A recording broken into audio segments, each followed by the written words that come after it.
Man. I really hope so.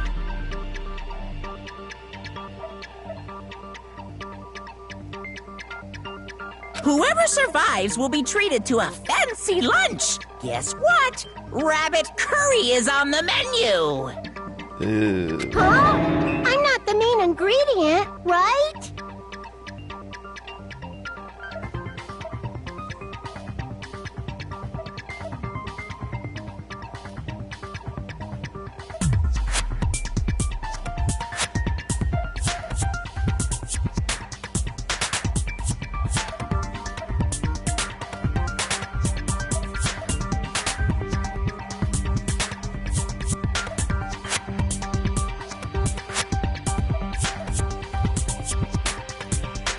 I'm here today because Coach Nekomaru risked his life to protect me.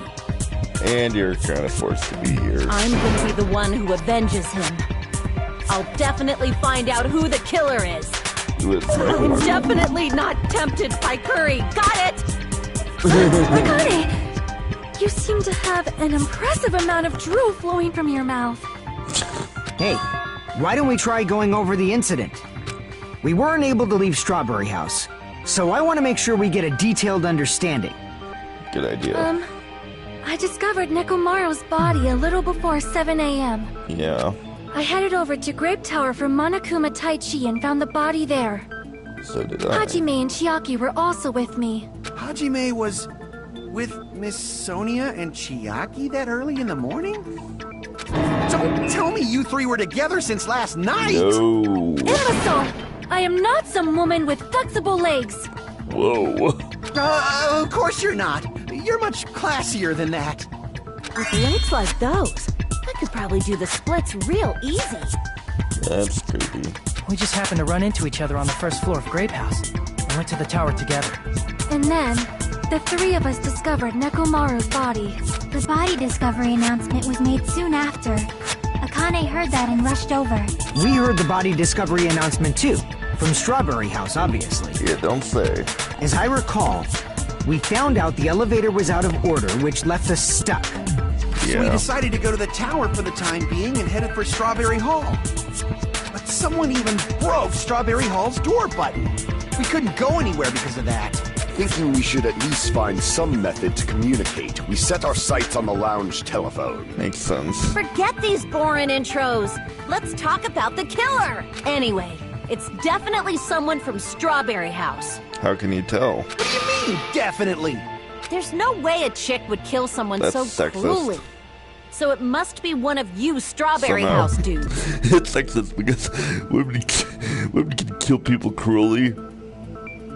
So I'm sure. One of you better hurry up and look at- confess, or I'll look at break all Toko. of you in half! She's quite the crazy killer. You're the coolest one here! He has a point. Now, enough with the lovers' quarrel. We need to think about this seriously. Lover's quarrel. We don't have the luxury of discussing irrelevant things. The incident this time has many questions. And no answers. The incident notwithstanding, I also have many questions. Then let's start with something even Miss Sonia can understand. The weapon. Well, the weapon is obvious, right? What the heck, you guys? The weapon! You can totally tell just by looking.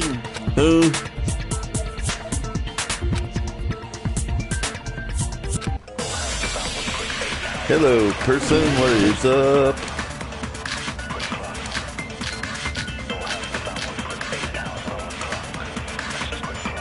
I guess we should figure out the weapon first. The weapon was right there at the scene of the crime! That pillar, huh? No, the hammer! The killer used that hammer and beat the crap out of him! Can't be. No, that's wrong! It's new looking. No, I can't accept that that hammer was the murder weapon. Doesn't make sense. Why not? Why can't you accept it? Well, there's no blood, there's no A oil. lot of oil was flowing from Nekomaru's body, just like human blood, right? Yep. If the hammer was used to beat Nekomaru, you'd expect some oil to be on it at least. But that hammer was clean. Well, yeah, but the killer might have wiped off the oil later. With what? Why? Well, obviously, to make the hammer look like it's not the murder weapon. What would be the point? Then why bother cleaning the oil? If they didn't want it to look suspicious, they would have discarded the hammer. You're pretty insightful, baby gangsta. He did not just call him baby gangsta. Baby gangster? Me?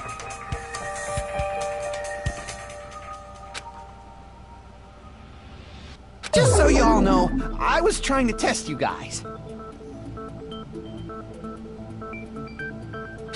I thought, maybe you guys mistook the hammer for the weapon or something. It seems that was a waste of time. Then what was the real weapon used to murder Nekomaru?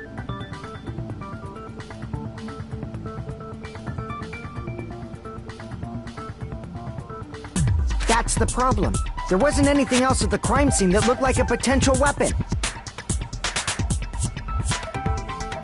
Then, how about we look at it from a different angle?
If it doesn't have oil on it, it's not the weapon.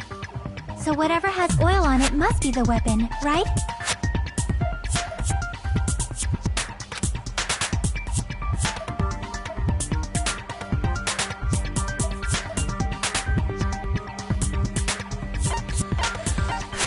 I see! The only thing with oil on it is that broken pillar. Then that pillar is the weapon! Coach Nekomaru got clobbered with that pillar! Nobody could withstand a blow from that pillar. Even if you used 100% of your muscle strength, it would be impossible to wield it as a weapon.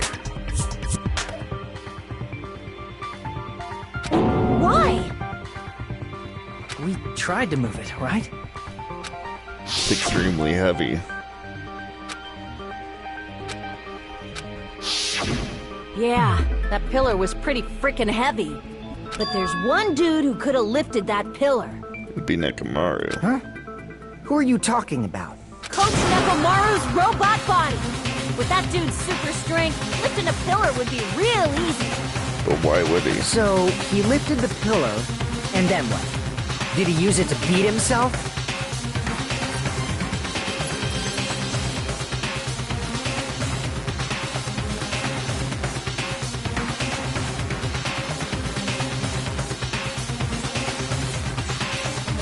You mean Nekomaru killed himself? Don't be stupid! He ain't the type to commit suicide! Then even if Nekomaru could have lifted that pillar, it has nothing to do with the case at all. Well, I guess you're right. What the heck? But it does bother me a little. That word, suicide. By the way, the fourth murder of the killing school life was apparently ruled as a suicide. Huh?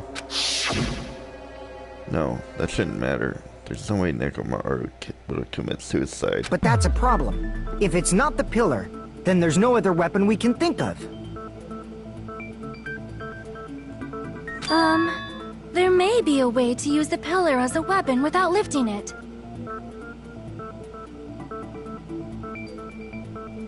Huh? For reals? Yes, for reals. I see. So my gut was right after all. All right, it's up to you, Sonia. Prove that pillar was the murder weapon. Understood. Then I shall give it my all. Sonia, here I go! Make your argument. I see what the point is. There's no need to lift that pillar. If the pillar was not lifted, beating him with it is beyond a dream. What about tipping the pillar over? No. They aimed right for his head and bullseye. Ow. Even I could probably tip it over. Good luck with that. Considering the pillar's weight, it probably exerted a ton of force. Sonia, you go, girl! I'm getting hella excited! There's no need to lift that pillar. If the pillar was not lifted, beating him with it is beyond a dream. What about tipping the pillar over? No. Hang on. There's no need to lift that pillar. If the pillar was not lifted, beating him with it is beyond a dream. What about tipping the pillar over? They aimed right for his head and bullseye. Even I could probably tip it over. Considering the pillar's weight, it probably exerted a ton of force. Sonia, you... I'm getting hella excited! There's no need to lift that. If the pillar was not lifted, beating him with it is beyond a dream. What about tipping the pillar over? They aimed right for his head and bullseye. Even I could probably tip it over. Considering the pillar's weight, it probably exerted a ton of force. Sonia! I'm getting hella excited! There's no need to lift that pillar. If the pillar was not lifted, beating him with it is beyond a dream. What about tipping the pillar over? They aimed right for his head and bullseye. Even I could probably tip it over. Considering the pillar's weight, it probably exerted a ton of... Sonia, you got... I'm getting hella excited! Let's try this again. There's no need to lift that pillar. If the pillar was not lifted, beating him with it is beyond a dream. What about tipping the pillar over? No? Okay. Damn it! There's no need to lift that pillar. If the pillar was not lifted, beat...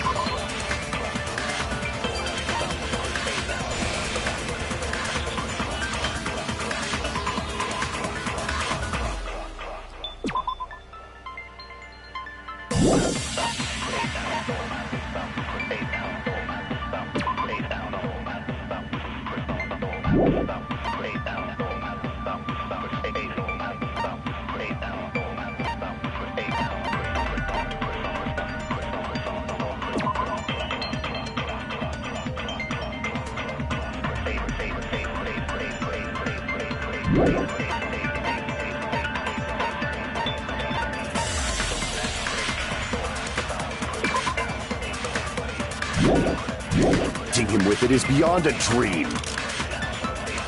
What about tipping the pillar over? No, that's wrong! Yeah, that's right. That makes sense. If Nekomaru was crushed by the pillar, then there should have been fragments on top of his body. Huh? Fragments? The pillar fragments were scattered beneath Nekomaru's body, but there weren't any on top of his body.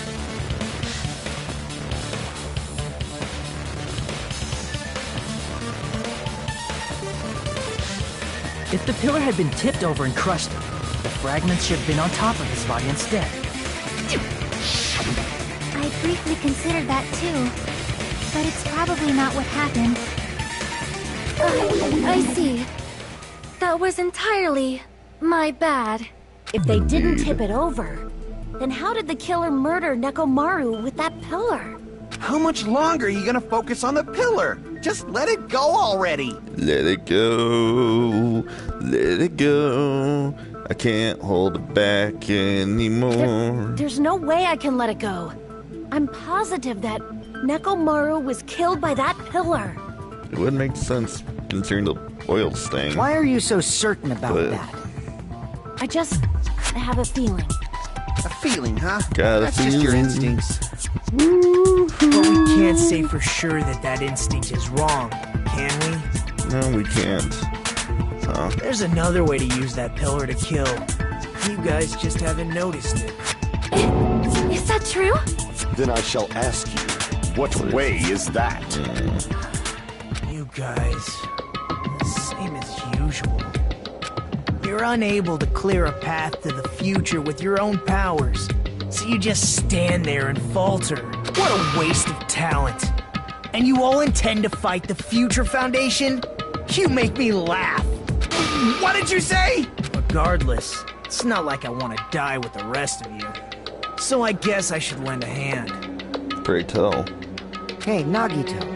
What the hell happened to you? How come you're not talking like a lunatic anymore?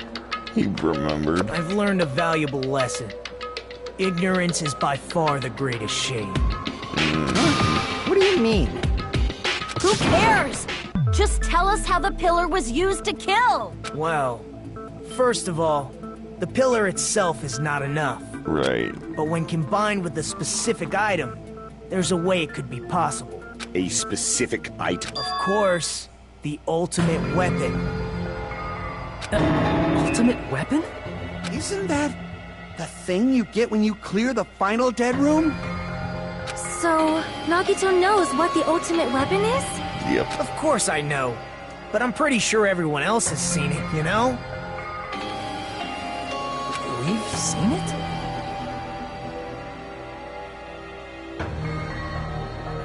That's right. You've seen it clearly. Because I, the one who has claimed dominion over evil, am the ultimate weapon. Bullshit! I am he who cuts the insolent catalyst which flows out from the chaos with the sword of victory. It's only fitting that I deserve to be called the ultimate weapon. Idiot. No, you are far greater than the ultimate weapon, since you wield your 4 dark devas of destruction. Don't I humor will see. him. I don't know why, but I'm not liking this. Me neither. Cut the bullshit and say it clearly. What is the ultimate weapon? In order to clarify that, we first need to solve the secret of the funhouse. Huh? The secret of the funhouse? You still don't realize it? Jeez, get it together. You're supposed to be... I forgot. Except for Hajime, of course. Rude. Except for Hajime? If we make it out of this, I'll explain it to you guys.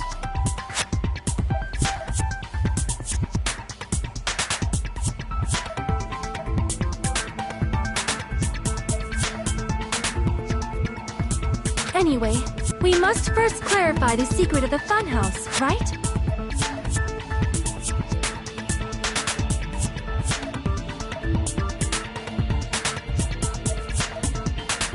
Then I think it must have something to do with the structure of the funhouse.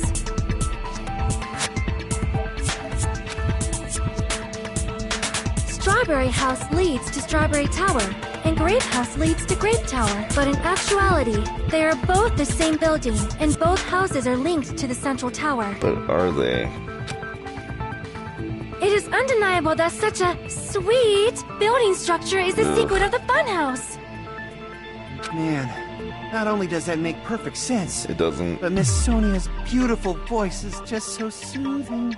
Faux show! I shall leave this matter to your discretion.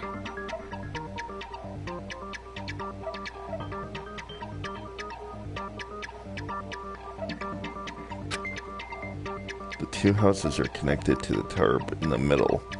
I thought that at first too, but I ended up finding proof that completely contradicts that.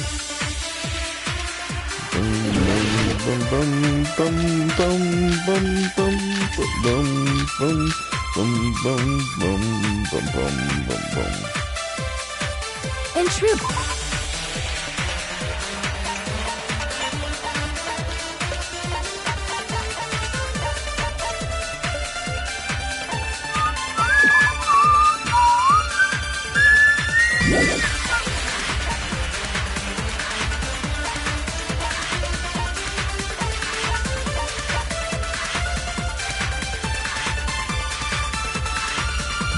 both Strawberry Tower and Grape Tower are actually the exact same place. So that's the secret of the funhouse. Was that really it? It's weird to say they're both the same place. I mean, the walls are different colors. And the designs on the floor are also different. We've already settled this problem.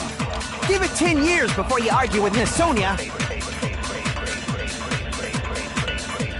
In truth, Strawberry Tower are actually the exact same place. No, that's wrong.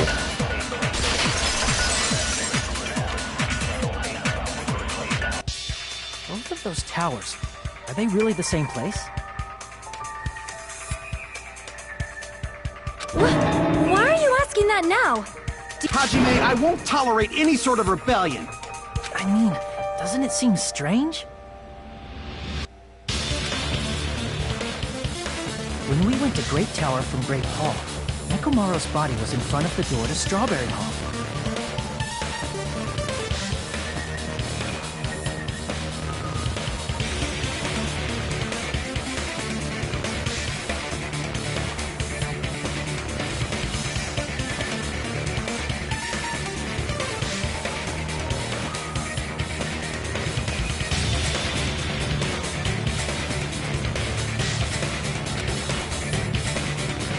But when we went to Strawberry Tower from Strawberry Hall, his body was in front of the door to Grape Hall.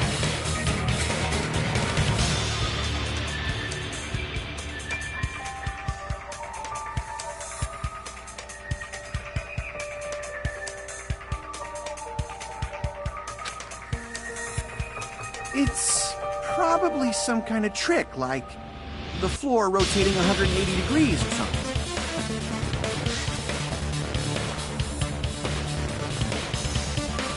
If it is, then see? That means it could have passed as the exact same place, right? So then what? Do you seriously think such a simple answer is the correct answer? Does that mean he's wrong? Yeah, it's quite wrong. I guess I've said too much. If the floor didn't rotate, then that means we need to think about the structure of the building. Bow down!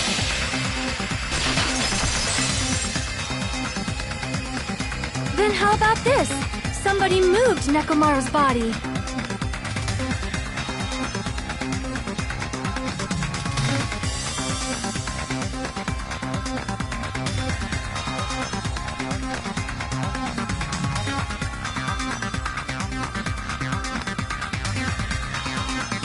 While we were moving from Great Tower to Strawberry Tower?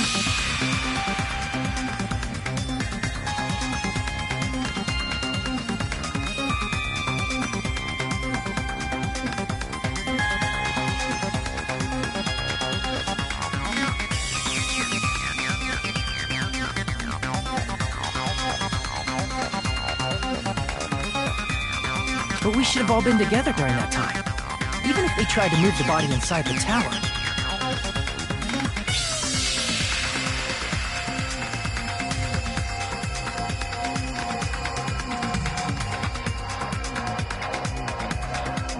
Then Monokuma did it! While we were moving, Monokuma quickly moved things around. But Nekomaru's body wasn't the only thing moved. Are you saying the broken pillar was moved too? If it is too heavy to carry, let them roll it. How would you roll a pillar? Just like if there is no bread, let them eat cake. What?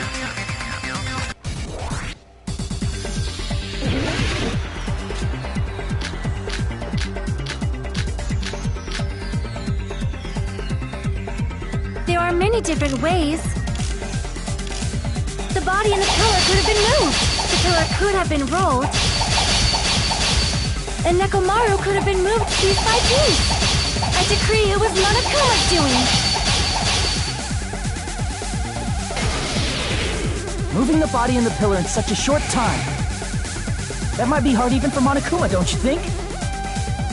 It seems you have forgotten. Monokuma is surprisingly strong. Wielding the power of the futuristic, the pillar, the body, everything at the crime scene?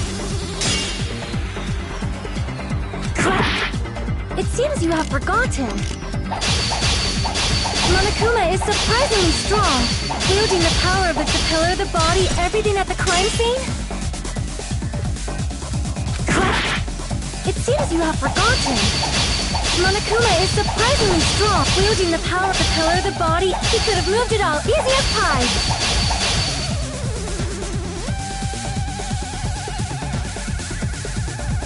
It seems you have forgotten. Monokuma is surprisingly strong. Wielding the power of the pillar, the body, everything at the...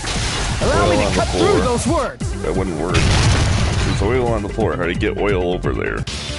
Moving the body and pillar is possible, but it would have been impossible to move the oil on the floor. Huh? When the position of Nekomaru's body and the pillar changed, the oil surrounding his body moved too. Physically moving all of the oil like that is simply not possible, no matter how you look at it. Then it's impossible to think it was moved. Yeah.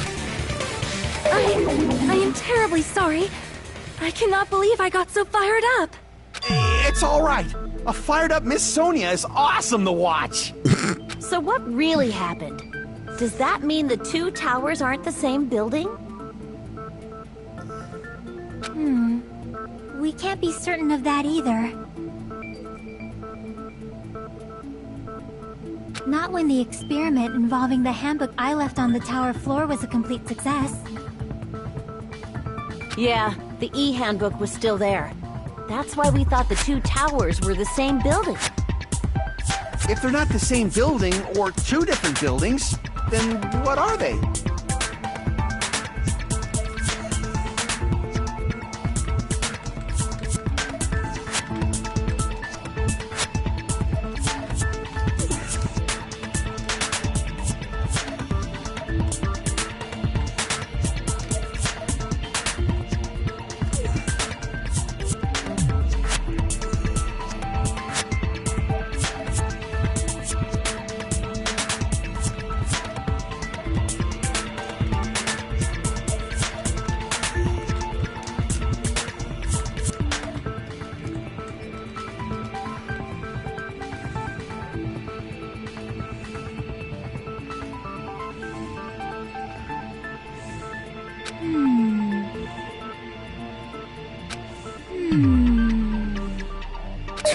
No idea, huh?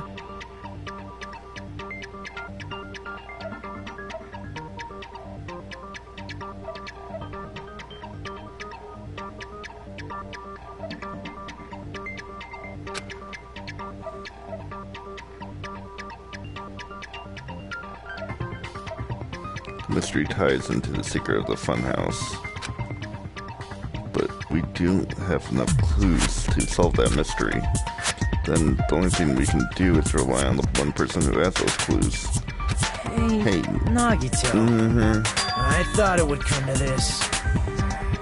Fine. I'll tell you guys a big hint that Give us the answer, not a friggin' hint! Where's the fun in that? but then it wouldn't mean anything. I need you guys to do this class trial properly. You have a point. It's also important for me because it will help me determine something. What's that? Is he talking about the traitor? If so, why did Nagito say that all of a sudden? Did something happen to him? But how do we know your hint is any good? It's suspicious that you're the only one who knows it. I have a good reason for that. The reason I'm the only one who knows it is because I was the only one who performed the appropriate action. You performed the appropriate action. Life-threatening game. You're talking about the final dead room, right? You cleared the life-threatening game there and found something, didn't you? That's right. The hint is what I saw after I cleared it. In the depths of the final dead room, there was a hidden room surrounded by concrete.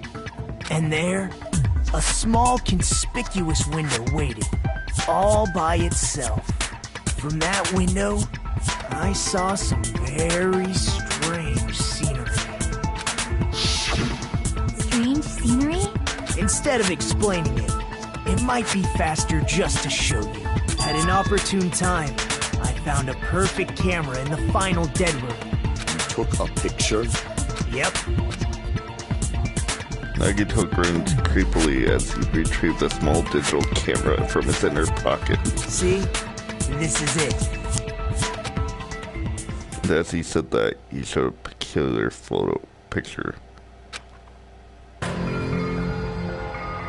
Let me explain it to you again. That is rather odd when you think about it. I took this picture on the first floor of Strawberry House, from the secret room within the final dead room.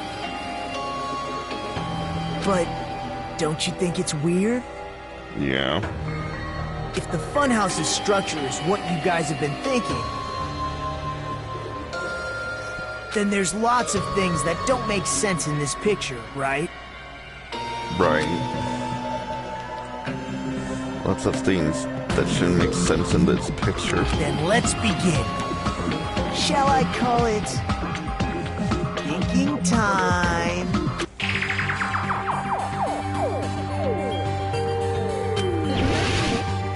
How about the castle wall and stuff?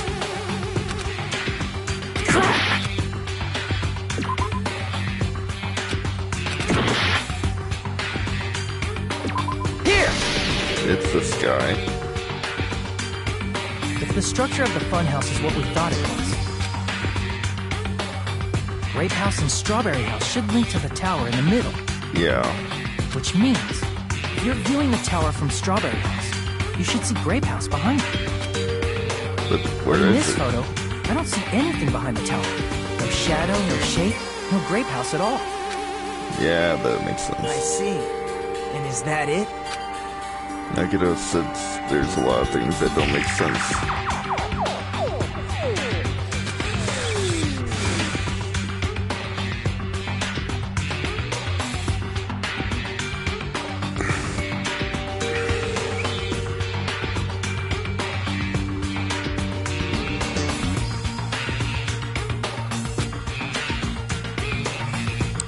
What doesn't make sense?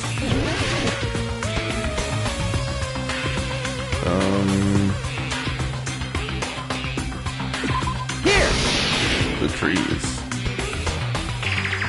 You said this photo was taken from the hidden room inside the final dead room, right? If that's the case, then that means it should have been taken from the first floor of Strawberry House. Oh. Yeah, it should have been. Then this is definitely strange. We're higher. This photo doesn't look like it was taken from the first floor. The angle suggests it was taken from higher up. That's right. Good call. In summary, this is the truth contained in this photo.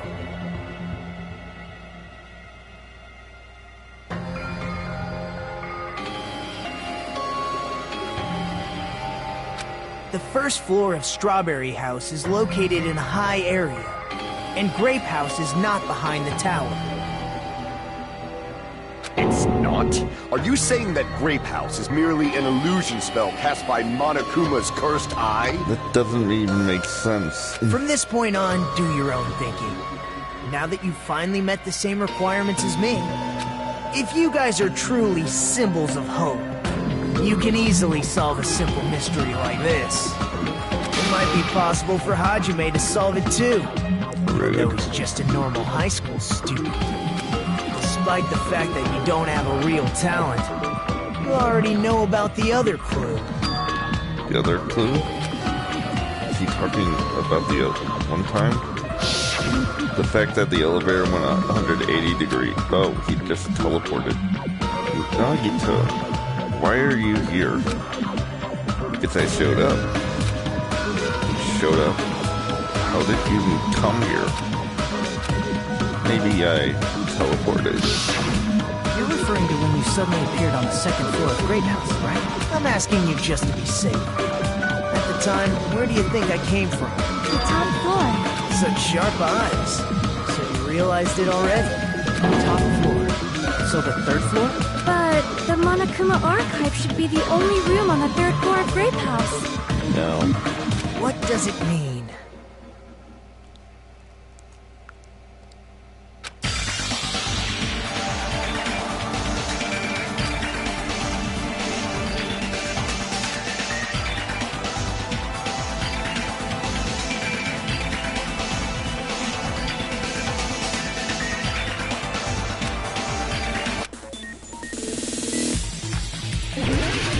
Logic dive.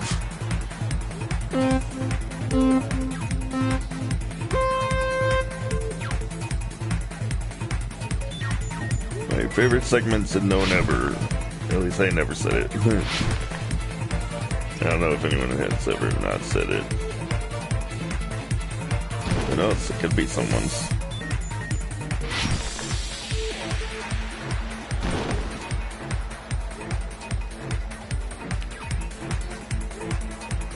Question 1. They don't exist. We're in a figment of our imagination.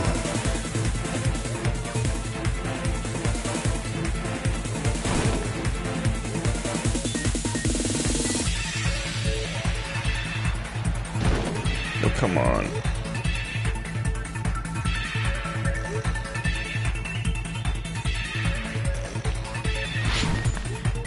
Question 2.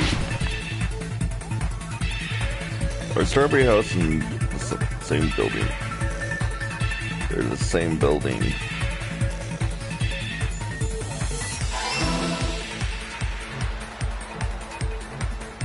Nagito already had figured it out by the time he saw it.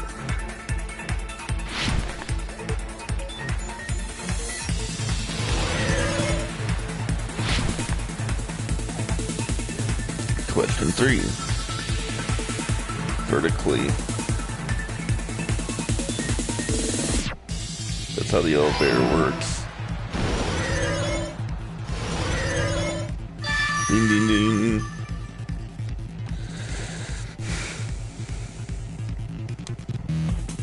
It's all coming together!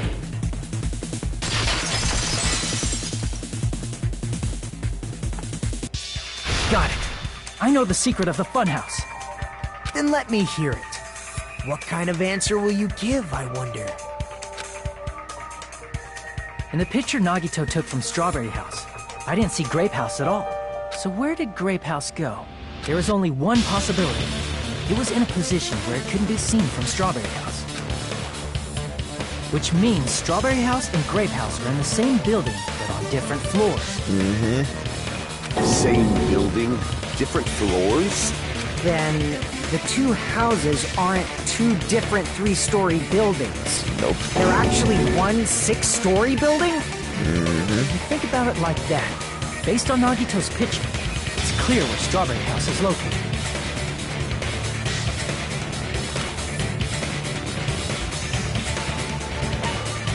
I see! On top of Grape House. That's where Strawberry House is located. Yep. Because of that, the photo taken from the first floor of Strawberry House was at a high angle. Altogether, this means the first floor of Strawberry House is also the 4th floor above Grape House. Oh, snap! I never expected that the two houses were connected vertically. Seriously? But what about the shape of the building? The two houses were completely different shapes. Strawberry House is 4-sided, and Grape House is 6-sided, right? Yeah. It never occurred to us that they were the same building because it was structured with two different shapes. A quadrilateral and a hexagon, overlaid atop each other to misdirect how we would perceive them.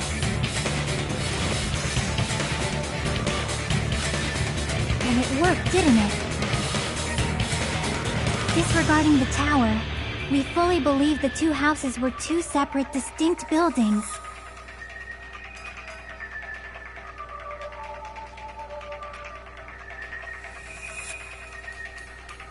In order to conceal the unique design of the funhouse, Monokuma put us to sleep so we couldn't look at the outside of the building when he brought us to it. You've just been Kuma'd! You've just been Kuma'd. Don't you think a building full of so many surprises totally deserves to be called a fun house? He has a point. Then it's true? The building was really like that? Yeah. That's right! Those two houses exist on different floors in the second... Constructing a building like that on your own without my knowledge? How horrible! Then what about the towers? Are they arranged vertically just like the houses? No. Yeah, Strawberry Tower and Grape Tower should have also been different floors inside the same building. Just like Strawberry House was on top of Grape House. Strawberry Tower was also on top of Grape Tower. However, if they're different floors within the same building, why was Nekomaru's body in both places? It's also an elevator. Aw, your precious hammies don't know? But it's so simple. Alrighty then. I'll be the one who solves this mystery in a flash. Oh, I see. Do whatever you like. I'll definitely make her watch me. I'm gonna stand out till she notices me.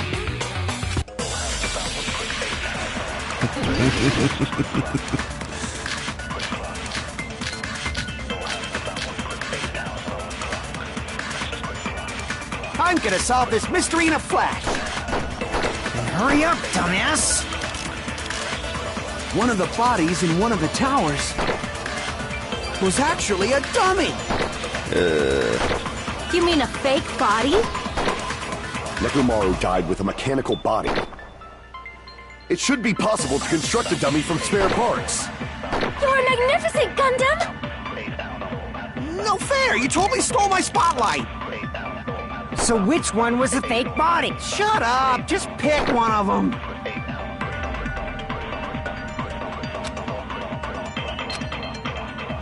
I'm gonna solve this mystery in a flash! And hurry up, dumbass! One of the bodies in one of the towers was actually a dummy! Oh, okay. I'm gonna solve this mystery in a flash! And hurry up, dumbass! One of the bodies in one of the towers was actually a dummy! No. And beans. I'm gonna solve this mystery in a flash! And hurry up, dumbass! One of the bodies in one of the towers was actually a dummy! No. Hang on. I'm gonna solve this mystery in a flash! And hurry up, dumbass! One of the bodies in one of the was actually a dummy! There we go. No, that's wrong!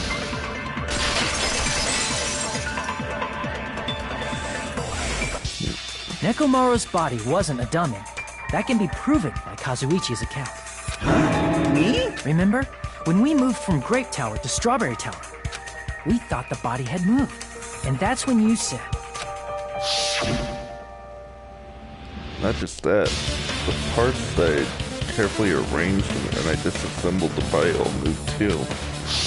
Right up until that moment, you were disassembling Nekomaru's body at Grape Tower, right? The killer couldn't have known how you'd take apart his body, so he couldn't have built the dummy. Unless Kazuichi was the one who built the dummy, then it would be a different story. But he wasn't.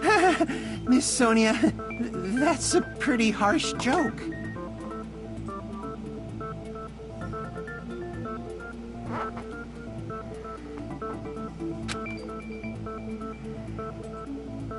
You are joking, right? It's alright. Kazuichi is not the killer. If he was, he wouldn't have fixed the elevator or the button in Strawberry Hall. It'd be much more convenient for the killer if it stayed broken. I see. That is disappointing. I'm even more disappointed. So am I. However, Even if Nekomaru's body wasn't a dummy, it's meaningless if we don't have the important answer. The reason Nekomaru's body was in both towers, even though it was supposed to be on different floors. Maybe it was simply moved? The body moved to a different floor? You can't think of a device like that? A device that moves things to different floors in the same building? Elevators. A device like that. A device that transports things to different rooms of the floors of the same building. I feel like I've seen that before. Alright, let's do this. It should be freaking obvious.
It was so obvious.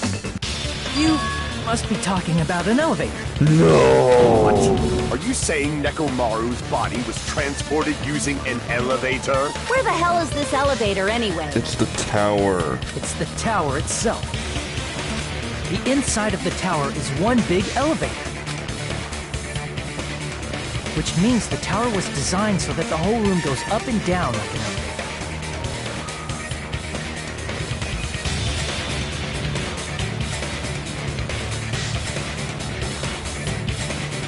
So whether you enter from Strawberry Hall or Grape Hall, it all leads to the same room, right? Yep. So that's why we could only enter it from one side or the other. Now that you mention it, sometimes when I pressed the door button, it took a while for it to open. I see. Like We were basically waiting for the room to arrive, just like an elevator. Yep. Please hold on. If the inside of the whole tower ascends and descends like an elevator, then why is there a picture of a strawberry on the far back door when you enter from Grape Tower? And a picture of a grape on the far back door when you enter from Strawberry Tower. If the room just moves up and down like an elevator, there's no reason for the doors to change. That's a very good point. Plus, after the incident, the far back door in Grape Tower had chains wrapped around it, right? Yeah. But when we entered Strawberry Tower, those chains were gone. Not just that, but if I remember correctly, even the doorknob was broken. There are too many strange things. Was that tower really an elevator? When you see people and things, make sure you focus on the good parts instead of the bad. What did you say? So, let's put aside what's changed and focus our attention on what hasn't. Why do we have to do that? It's fine. Come on. What does everything that hasn't changed have in common? The position.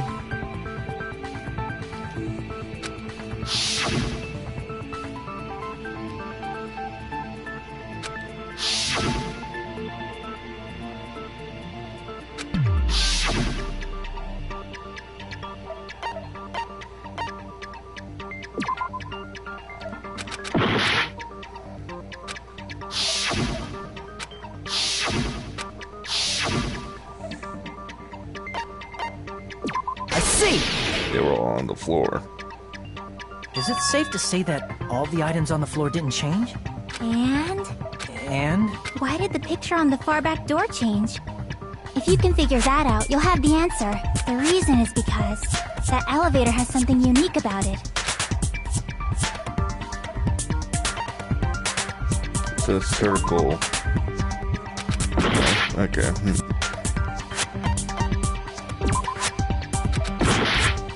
So.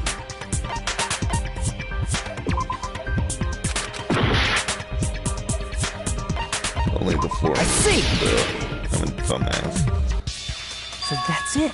The elevator was designed so only the floor moved. Only the floor moved? Mm-hmm. Which means the whole room wasn't an elevator, only the floor was.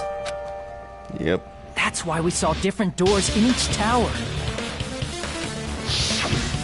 Which means on the first floor of Grape Tower, the door on the far back wall had a strawberry design. So the reason why it rumbled and we crashed into him is because it was forced. And on the fourth floor, which was Strawberry Tower, a different door on the far back wall had a grape design. Then, where do the different floors lead? I want to say they lead outside, but they're probably just for show. Yeah, likely. Just for show? Why was something like that necessary? So we'd falsely believe that the doors were connected to where their picture signified. It was actually very effective. Because of that, we totally misunderstood the building's structure.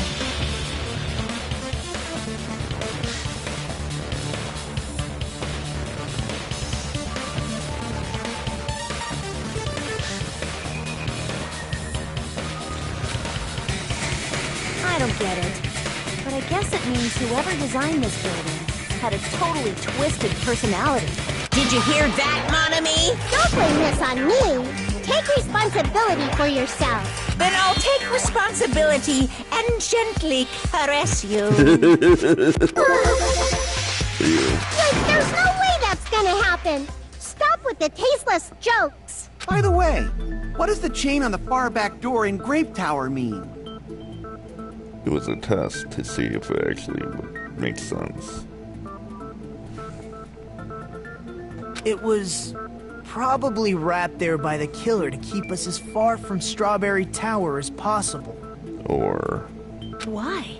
Because of that chain. You guys thought you couldn't enter there, right? makes sense. Like you said, I couldn't probably use these parts to repair the button, but seriously, hold on. Even if you repair the button, what's going to happen to the chain on the other side of the door? Chain? The door that leads to Strawberry Hall has a chain wrapped around the doorknob. Even if you fix the button on Strawberry Hall side, the door won't open as long as the chain's there. You don't need to worry about that at all, huh? The killer destroyed the Strawberry Hall button, so we'd stay away from Strawberry Tower.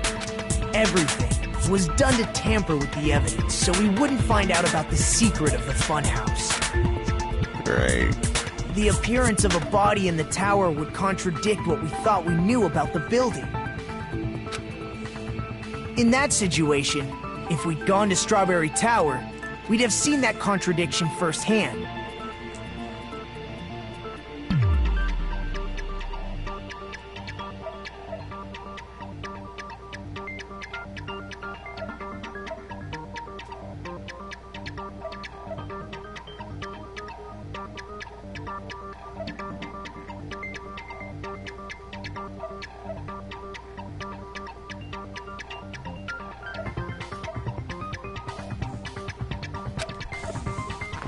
And using that as a clue, we might have discovered the truth. The truth that the two houses and the two towers are actually one complete vertical building. The killer wanted to keep us from learning that. That's why they made us stay away from Strawberry Tower. They destroyed the button and wrapped a chain around the door just for that? Would it really have inconvenienced the killer if we learned the true structure of the building? It would have been a major inconvenience. After all, this funhouse is strongly connected to the ultimate weapon that killed Nekomaru. Yeah. Hold on. You're progressing much too quickly. There's still a contradiction concerning the building structure. And what's that? Pain. Gundam, please proceed. You said earlier that Strawberry House and Grape House are connected vertically, right? Yeah. If so, how does the contact elevator supposedly transport us from one house to the other? I see. Now that you mention it, I completely forgot about that matter. If that elevator moves vertically, then when your back is facing the elevator, both towers should be on the same side. But does this reflect reality? No. Inside Grape House, Grape Hall is on your right when your back is to the elevator. And inside Strawberry House, Strawberry Hall is on your left when your back is... Which means the houses are on exact opposite sides of the tower. Answer me, fiend! What does this mean? Well, the elevator does do a 180. What does this mean? I agree, what does this mean? The two towers are connected vertically. The positions of the towers should be on the same side. But, in fact, when I'm my back's facing the elevator, when my back is facing it, how can I break this contradiction? Well, shouldn't that be obvious?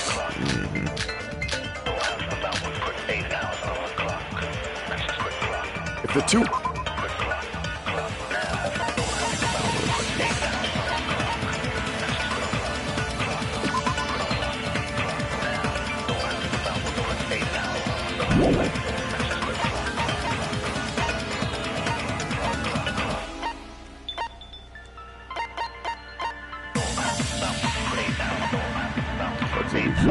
houses are connected vertically. The elevator should move. Vertically, not horizontally. Yeah. However, at both houses, if the contact elevator is behind you, the towers are in opposite directions. Which means your reasoning... It's clearly contradictory. What's with this iron curtain of teamwork?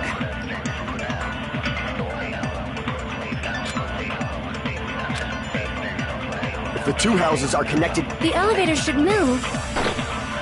Vertically, not horizontally. No, that's wrong. It's a fool.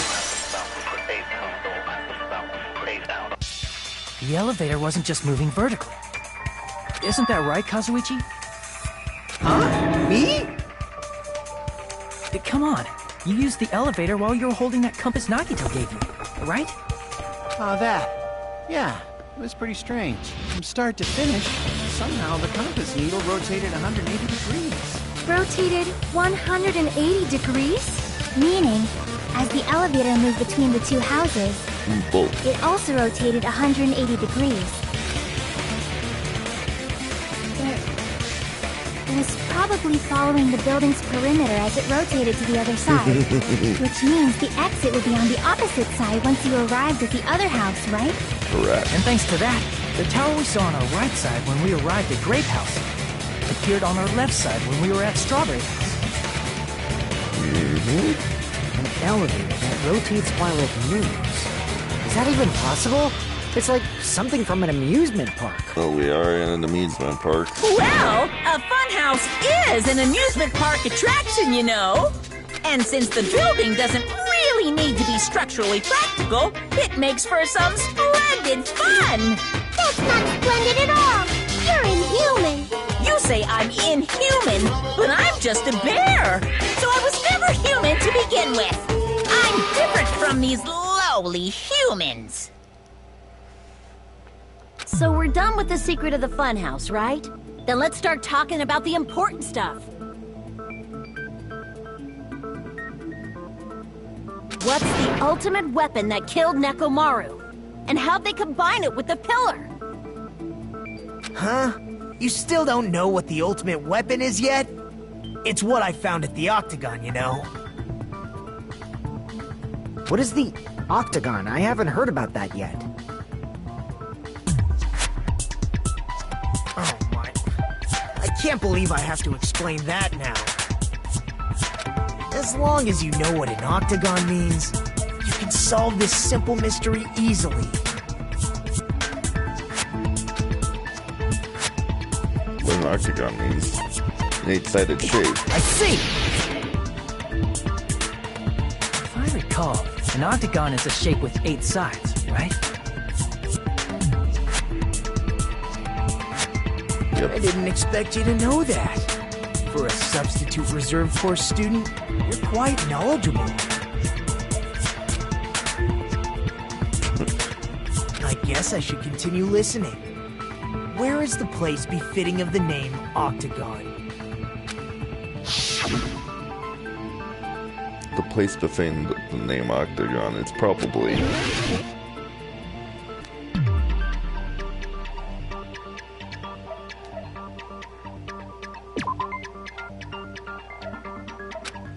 Crap!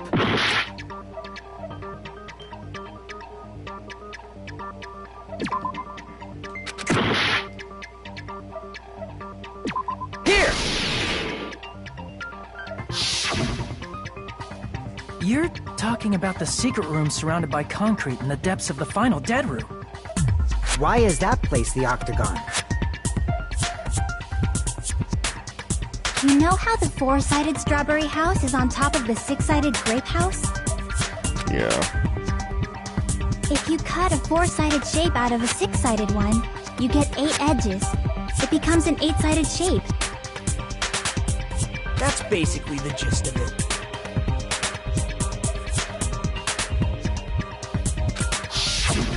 The true identity of the Octagon is that secret room in the depths of the final dead room. In actuality, that place contained various weapons.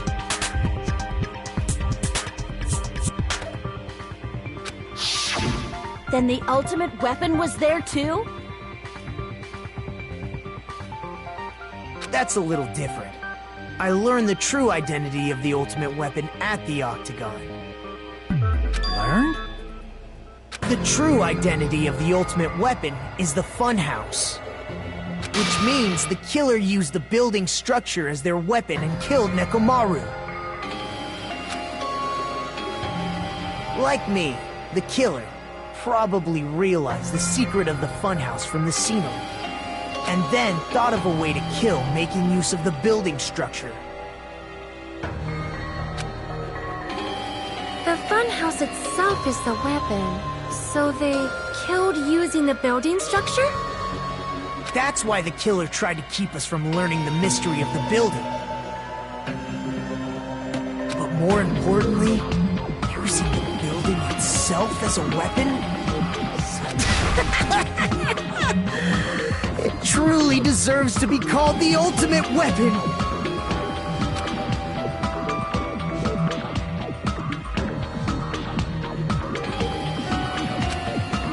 Funhouse is the true identity. What does this mean? How does the killer use that to kill Nekomaru? And who's the killer who did that?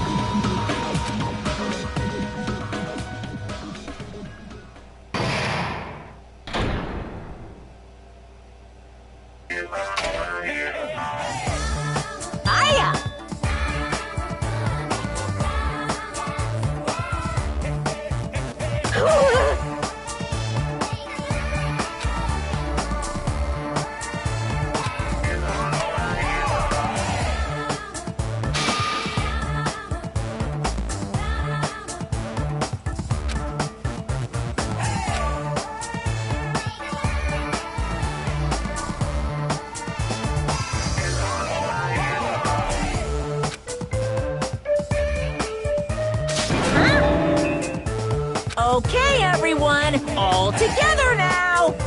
Mon ami is a serious stupathlete!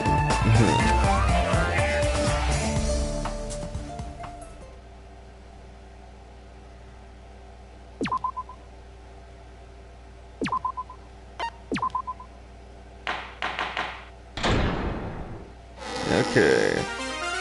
Hello! I hope your day is well! I'm trying to force myself to be more energetic, or else my mental state won't be able to keep up. My heart's thumping like crazy. I might as well have a laid-back, so what attitude and go ahead with high energy. Yeehaw! But be careful that your batteries don't run out for various. And just like I say each time, don't forget to save frequently.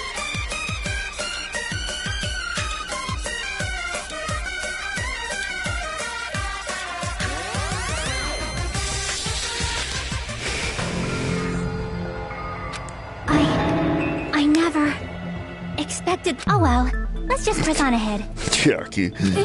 Is it really alright to accept a situation so easily? I mean, that's not what's important. The thing that's really important is the killer who used the building structure. Like, who's Mechamaru's murderer? But is it really okay to believe the building is the weapon? Nagito said it, you know. There's no way I'd lie at such an important moment. I don't want to die either. What happened to the bastard who kept saying how much they didn't mind dying? He's right. There was a time when I thought I could become a stepping stone for your hopes, but I will sincerely retract that remark. Retract? I'm disappointed too, you know. You say such falsehoods, per usual.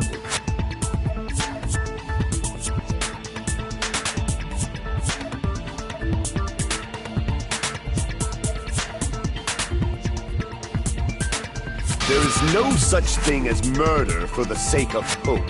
Murder is simply murder. Forcibly sacrificing others for one's own desires. Even one as diabolical as I would avoid such actions. I see. It's fine. Let's just leave him alone and find out who killed Coach Nekomaru. Is just so you know. It's not like I'm getting hungry or anything, you know. Right. Akane! You're drooling waterfalls? Nagito, as usual, I can't tell what he's thinking. I have no idea if he's serious or not. Anyway, if the killer used the building structure, why don't we think about how they used it? How they killed Nekomaru. It might be better if we clarify the cause of death first, don't you think? Yeah. Nekomaru's cause of death, huh?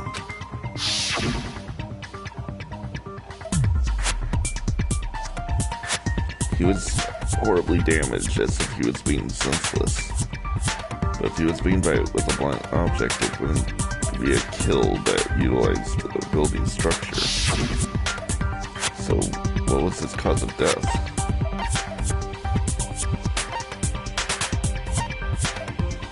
I see! He fell. That's it. I think he might have died from falling. Died from falling? If the funhouse's secret is that it's a structure where both towers and houses are vertically connected, then the killer made use of its height and caused Nekomaru to die from falling. Are you saying they pushed him off? Where'd they push him off from? That, I don't know yet. Don't just make things up when you don't know the method. Where in that building would you even be able to push someone off in the first place? It might be possible in the tower. You could push him off the 4th floor when the elevator is on the 1st floor. But you wouldn't be able to open it. Did you forget how the elevator functions? When it's on the... Saying he died from falling is truly incorrect. You should... But my gut is going... Nekomaru died from falling. Where did you shove him?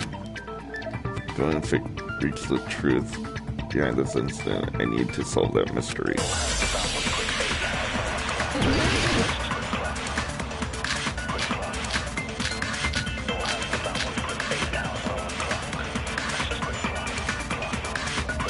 When the elevator is on the 1st floor, you can't go through the door on the 4th floor. It'd be impossible to shove off the victim from up there. Then, how about this? After locking Nekomaru inside the elevator, they moved the elevator from the 4th floor to the 1st floor and made use of the drop. Hold on! Did you forget the elevator has a sensor? As long as there's a moving object inside, the other door won't open. Which means the elevator wouldn't have moved either. That must be the threshold of that elevator. Hello, person, what is up? When the elevator is on the first floor, you can't go through the door on the fourth floor. It'd be impossible to shove off the victim from up there. Then, how about this? After locking Mekamaru inside the elevator, they moved the elevator from the fourth floor to the first floor and made use of the drop. Hold on, did you forget the elevator has a sensor? As long as there's a moving object inside. No, that's wrong. You can be put to sleep, which basically shuts everything down. That sensor should only work if something is moving. If Nekomaru wasn't moving inside, the elevator sensor wouldn't have detected anything. Could it be his sleep mode? When Nekomaru's goodnight button is pressed, all of his functions shut down, and he enters sleep mode. If he's in sleep mode, the elevator sensor wouldn't have noticed him, right? I see. So that's how... However, even if they moved the elevator in that manner, Nekomaru would have just moved along with it. There would have been no drop for him to fall and die from. Unless it's chained. That's what I was about to explain, before Kazuichi interrupted me. Silence, pest! Now you're calling me a pest? Way to create a drop inside the elevator while Nekomaru is inside doing it. Hyaki seems to have an idea, but what way could that be?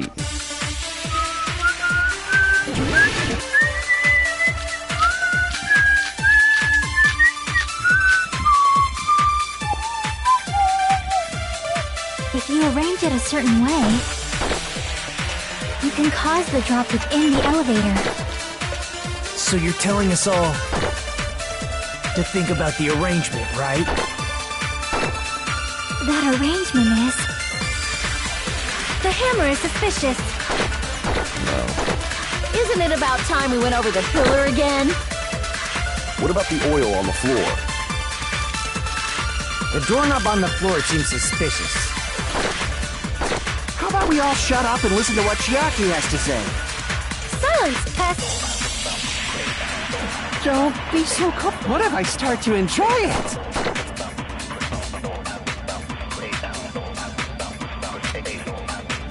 If you arrange it a certain way, you can cause the drop within the elevator. So you're telling us all to think about the arrangement, right?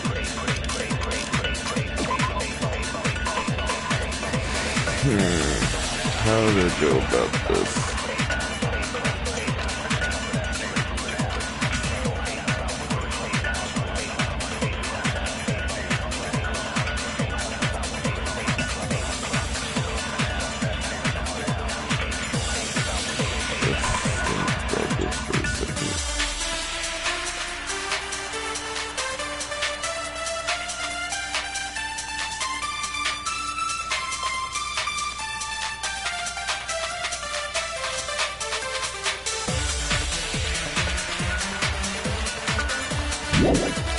That arrangement is...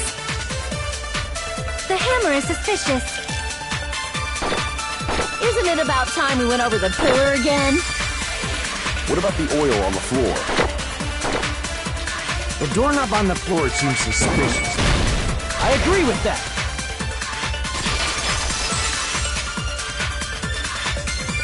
Yeah, that makes sense. Didn't the doorknob have scrape marks on it? That might have been where it got scraped by the wire. Is that the same wire that was tied around Nekomaru? The tip of that wire was tied into a loop. If the elevator moved while that loop part hung from the doorknob... If they did something like that, he would have been suspended in midair. Yeah. That's right. He was suspended in midair. Huh? The killer tied up Mekamaru with the wire while he was in sleep mode. Tied the tip of the wire into a knot and hung it on the doorknob to the fourth floor. With that, they moved the elevator from the fourth floor to the first and suspended Mekamaru in midair. That's right! He was so well hung! Kinda like... You better not finish that sentence! Right. The killer took advantage of the elevator's unique feature. Only the floor moves. By doing that, they created a drop so Nekomaru could fall to his death. Too easy.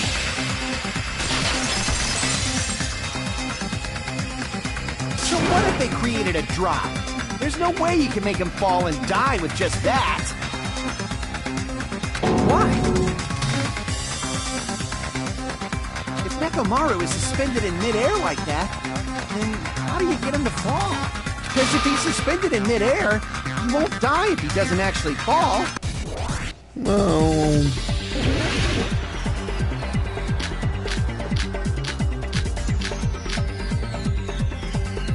Even if they suspended Nekomaru from a wire, how would they make him fall?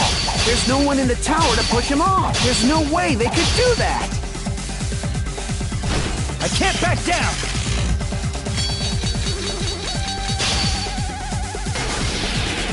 It doesn't mean someone had to push him off. It's possible that he fell on his own. What? Nekomaru should have still been in sleep mode, right? Allow me to cut through those words! What do you think would happen if Nekomaru woke up while he was suspended upside down in midair? What are you saying? Like, how would he even wake up? He has an alarm inside his body. As long as it was on, it would have deactivated his sleep mode. Which means the killer set the alarm before they suspended Nekomaru. If you woke up from an alarm and realized you were hanging upside down and had no clue why, You'd freak out. if something like that happened to you, you would start panicking a lot, right? Instinctively, your body would start moving. Nekomaru probably did exactly that. And then, in order to make him fall from the force he was generating, the wire was hung on the tip of the doorknob so it would easily slip off. In actuality, the scrape marks caused by the wire were near the tip of the doorknob, right? But Nekomaru didn't fall because the wire came off, right? He fell because the entire doorknob came off. When Nekomaru awoke, he must have struggled much more than expected, which caused the doorknob to break off. Was that unexpected for the killer too? Well, that's probably it. If they knew it'd leave behind evidence like that, they would have at least tried to do something to cover it up. The killer didn't expect the doorknob to come off. The reason that even happened was because... In that case, I shall use my full power. Ooh. The fierce war Nekomaru put all his power into grabbing the doorknob with his hands. But... not yet. Here it comes. Incredible strength of 1,000,000 horsepower. Whoa! Wait, isn't it creaking? If you break off the doorknob, we'll be stuck in here. If that's really what it was, then that's the clue Nekomaru left us for us to find. Incidentally. I see. So that's how Nekomaru felt. Do you finally understand now? Yeah. It appeared I'm just a pest. No, I'm not just a pest. I'm a total fucking pig. Isn't that right, Miss Sonia? If I'm a fucking pig, you can say so! No, I believe you gave your all. Hey! Why aren't you teasing me anymore? This guy. He gets off on this! So thanks to that alarm, Nekomaru ended up That doesn't mean he just crashed straight into the floor. No. Of course.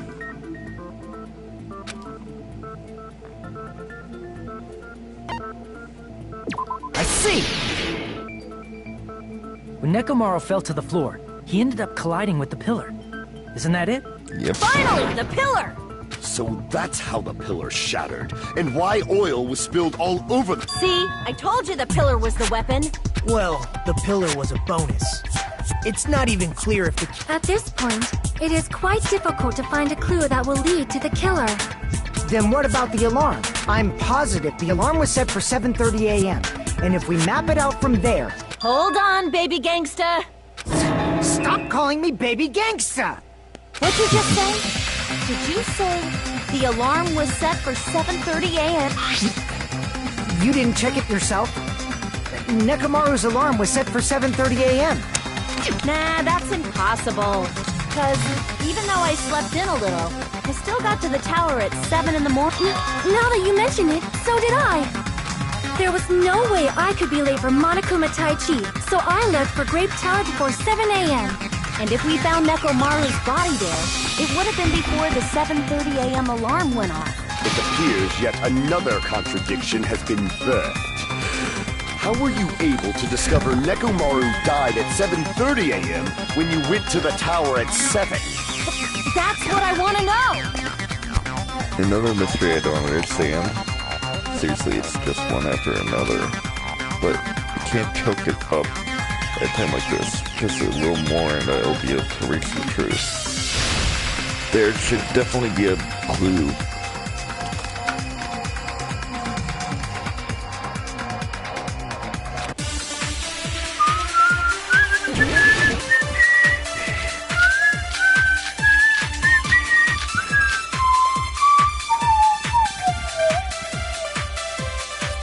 We headed for Grape Tower before 7 a.m., I am certain. But the alarm inside Nekomaru's chest was set for 7:30 a.m. Nekomaru died because of that alarm, right? His time of death and the time the body was discovered. One of those must be an illusion. The killer probably did some tampering. They probably messed with the clock inside Nekomaru's chest.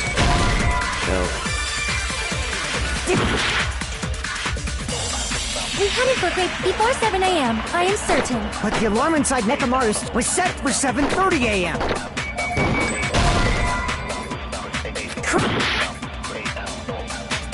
We headed for Grape Tower before 7 a.m., I am certain. But the alarm inside Nekomaru's was set for 7. Nekomaru died because of His time of death and the time... One of those must be an illusion. The killer probably did some tamp. They probably messed with the clock inside Nekomaru's chest. We headed for Grape Tower before 7 a.m. But the alarm inside Nekomaru's was set for 7:30 a.m. Nekomaru died because of that alarm. His time of death and the time... One of those must be an illusion. The killer probably did... They probably messed with the clock inside Nekomaru's chest. That's impossible. No, that's it's wrong. just a radio clock.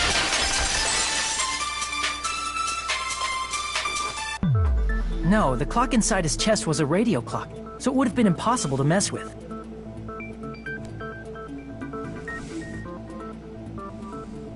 So you're saying there's no way the killer could have tampered with the clock?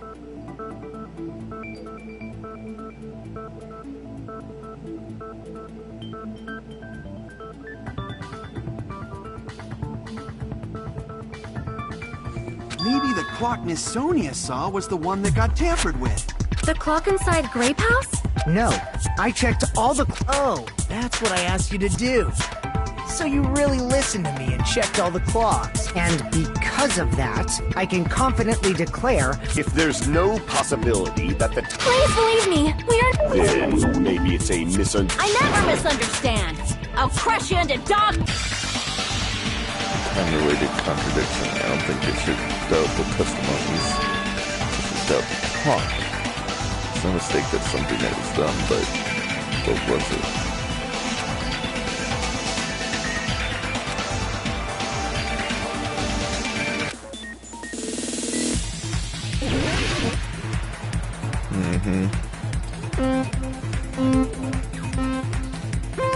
I knew it. They swapped the clocks. It should have been obvious. I mean, remember, they said that the clock in Strawberry House had gone off about the same time rumbling started. Can you tell me what happened and caused rumbling? Oops, sorry. Forgot to jump. Forgot how to jump, I should say.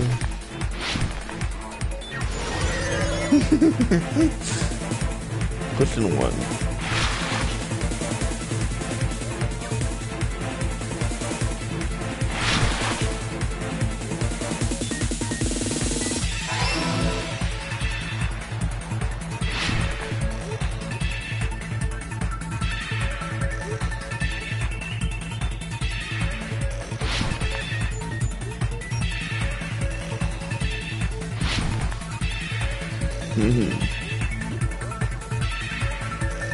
Which clock was tampered with?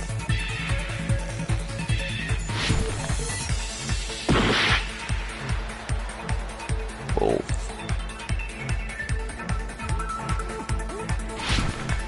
No.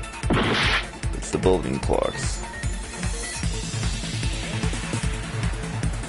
You woke up late. That's what Monokuma meant by us being all tardy. That was... He meant we're all tardy because we all came in late. Oops. Gotta love that.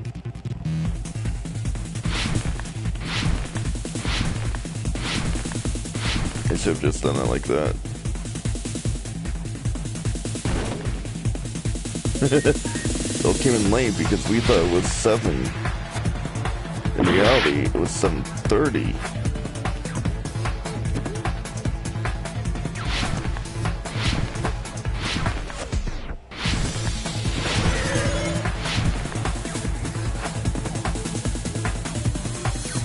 Both houses.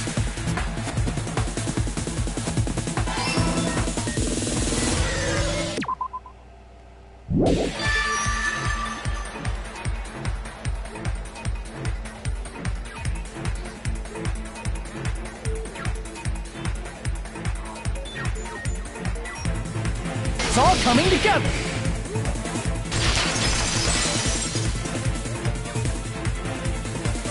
You said you checked all the clocks inside the building. Isn't that right, Fuyuhiko?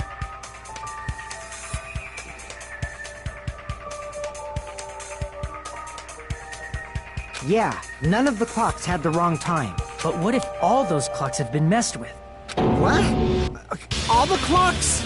So even if you checked all the clocks inside the building, there's no way you'd have noticed it. I see.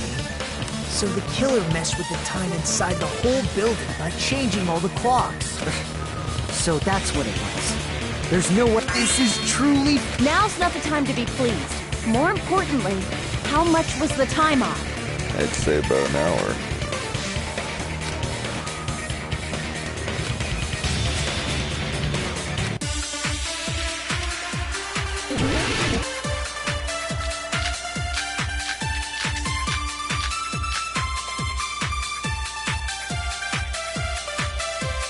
If the time in the building was all...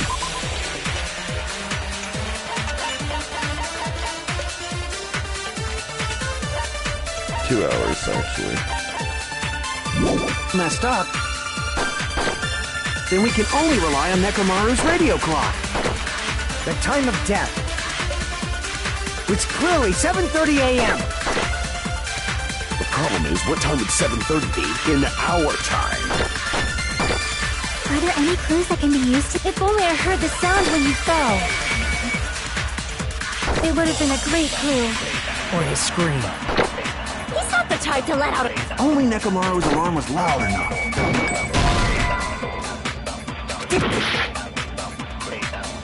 If the time in the building was all messed up, then we can only rely on Nekomaru's radio clock. The time of death. It's clearly 7:30 a.m. The problem is, in our time. Are there any clues that can be used? If only I heard the sound when you fell. It would have been a great clue. Or his scream. He's not the type to let... Only Nekomaru's alarm was loud enough. No. Damn it! If the time in the building was all messed up,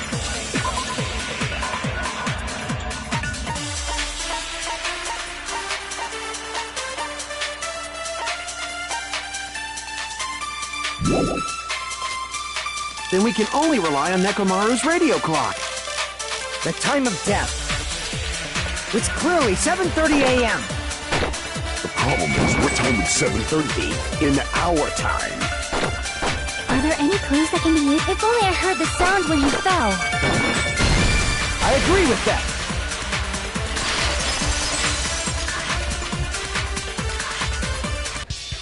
That's right. We should have heard the sound he made when he fell. Wasn't it that rumbling noise?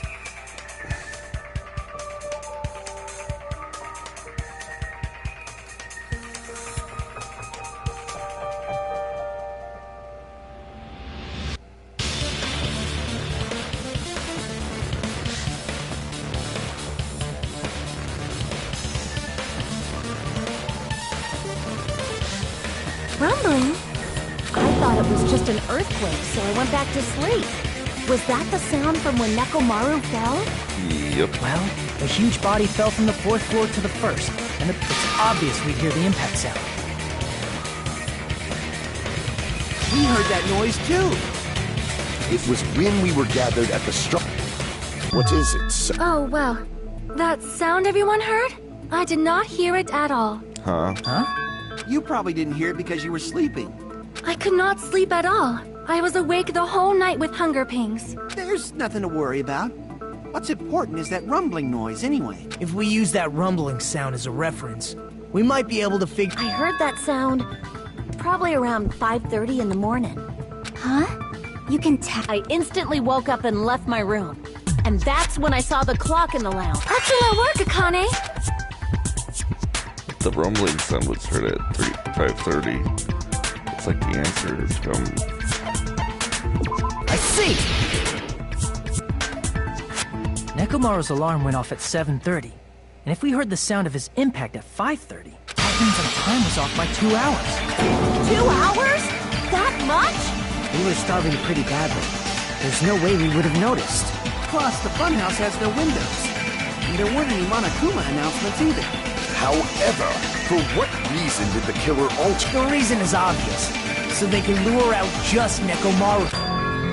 Lure out only Nekomaru? If you messed with the clocks and used a specific thing, you definitely get Neko... From there, the killer's plan was a splendid success.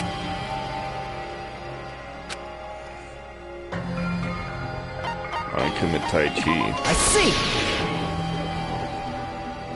That's it.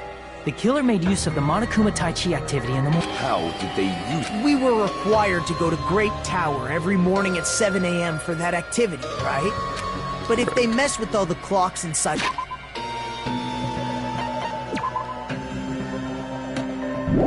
the building, what would that do to us? We wouldn't be able to attend on time. His radio clock had the exact time. That's right. In doing so, the killer was able to lure him to the tower by... When I witnessed Nekomaru early in the morning... That was him going to Tai Chi. If I recall, you would... And if that time was also 2 hours off, it should have been 7 a.m. Yeah, that's pretty much it. At that time, he was heading over to Monokuma Tai Chi, right on schedule. I see. Now that I think about it, I realize what Monokuma meant when he said those words. Too early! He didn't even ask you yet! Jeez, how outrageous. I honestly didn't expect anyone to ditch Monokuma Tai Chi. But it turned out like this after all. So I guess it can't be helped. And you said everyone, including us. We thought we came to the tower on time, but in truth, it was way past the meeting time. Ah, jeez! That's, well, how should I put it? What was it? You know, tripping over a foot, or something like that. Are you talking about tripping over someone else's fault? Yep. Wrong! Too bad! Liar! I'm right! That's not it! It's incorrect! That's definitely the correct answer. You always get so stubborn like this. Let's just ignore the peanut gallery. Now that we've found out how the number of suspects has drastically decreased. How so? Hey, why would that decrease the number of suspects? Don't be a friggin' liar!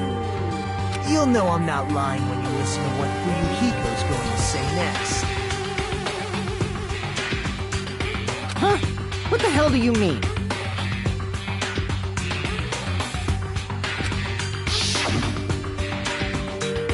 You witnessed Nekomaru going toward the tower. Did something else happen after that?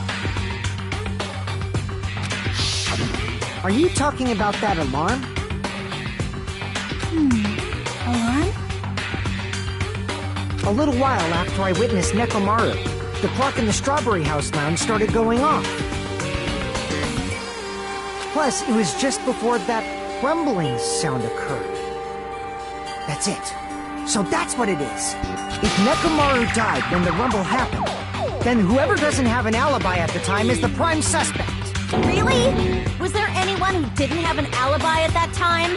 I remember now. The sound was so loud I couldn't help bolting from my room. There was one guy who never left the lounge. We were both on the same floor. It's pretty weird that bastard never came out of his guest room. Which means that person does not have an alibi for when who isn't.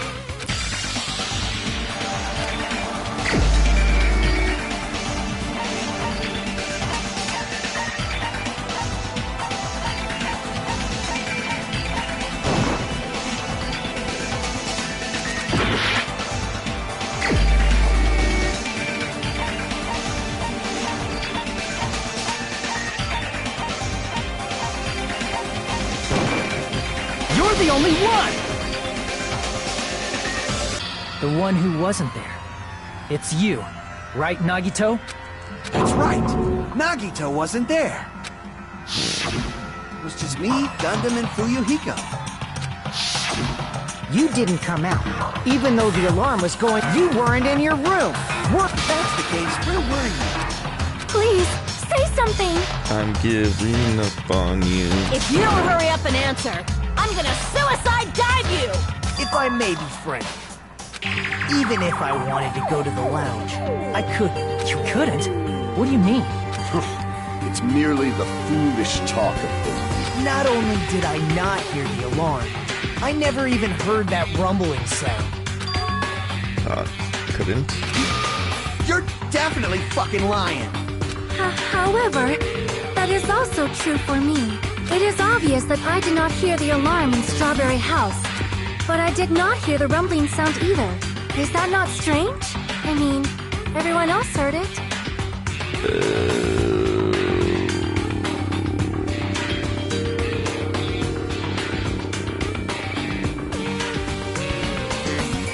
The deluxe rooms are soundproof. To be honest, it's not just them. The same goes for me too. The deluxe rooms are soundproof. I was in a pretty deep sleep, so it wasn't that. I probably couldn't hear it at all. Couldn't hear it? What is that? You still don't know. Think about what the three of us who didn't hear a sound have in common. Blame people who didn't hear the sound.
Soundproof.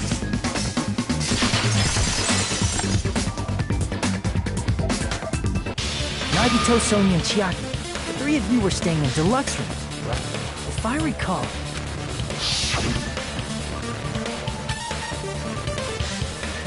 Right, he said it. The army room has severe airflow and draft problems. The reason we could not hear the rumbling noise... That's right. It was because the deluxe rooms have superior sound insulation. You actually noticed that. Nice catch, Hajime. Are you using your ultimate reserve corps student talent? Ouch. Now then, you guys must understand by now, right? The true identity of Nekomaru's killer.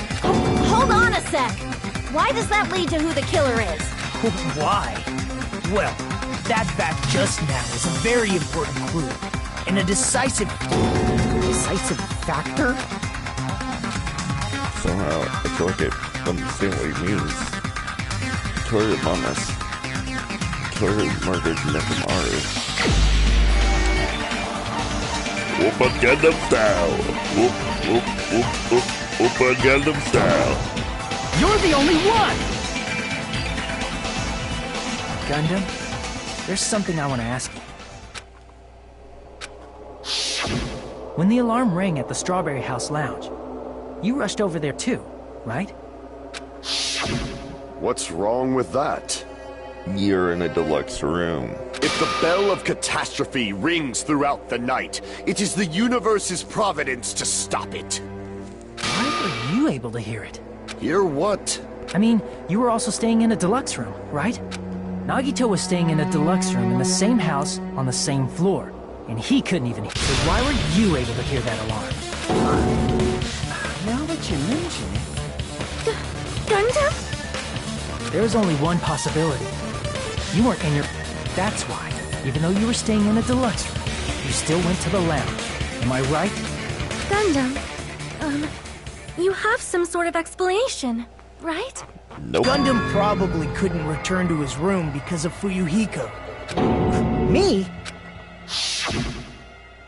You were watching. After you saw Nekomaru heading to the tower. Until the moment that alarm started ringing, right? If you were in the lounge for that long, the killer who had left earlier obviously wouldn't be able to go back. Even though Nekomaru's murder was a death trap that utilized the alarm in his chest, the killer still needed to prepare the murder in advance. Like putting Nekomaru in sleep mode and tying him up with a wire. In order to do that, Hello, the killer needed person. to be waiting for Nekomaru at the tower. What is up? Please talk to me. I want to talk to people. Aw. Which means when Fuyuhiko witnessed Nekomaru, the killer was already at the tower. And once they tried to go back, they couldn't because Fuyuhiko was at the lounge. Yep. In their original plan, the killer should have returned to their room before the alarm in the lounge went off. And they were supposed to stay in their room. They weren't planning to come out and go to the lounge. Which means they wouldn't have heard the alarm or the rumbling sound, thus proving they were in the room, just like us. The best case scenario would have been if those two in the lounge had gone and checked the deluxe rooms. After all, if they personally saw the killer sleeping in their room, it gives the killer a stronger alibi. Unfortunately, they failed to secure that alibi.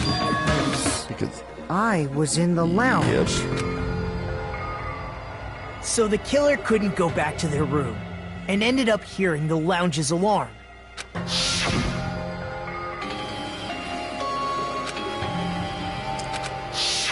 But why'd you come out? You should have hid till the excitement died down. If Gundam tried to hide, and if those two went to his room to check on him, he would have been found out. That would have been the worst possible outcome. That's why he couldn't just stay hidden. If those two had just checked the deluxe rooms as planned, that would have been ideal, but how ironic. The moment Fuyuhiko set foot in the lounge, your plan was doomed. Gundam? Please. Answer me this, including of destruction. How many ears do we possess? 10. The answer is 10. That's right, I possess 10 ears. So, That means I have 5 times the hearing of a normal human. The soundproof system here may as well not exist. that's not how that works. Is that your argument? You bastard! Do you understand the situation you're in right now? Do not panic. The truth shall now, at the time I left my room to go to the bathroom, By coincidence, I heard the alarm. That's right. That's all it was. The world is always so simple. That is so bullshit. Are you saying it was just a coincidence? Isn't that timing a little too perfect?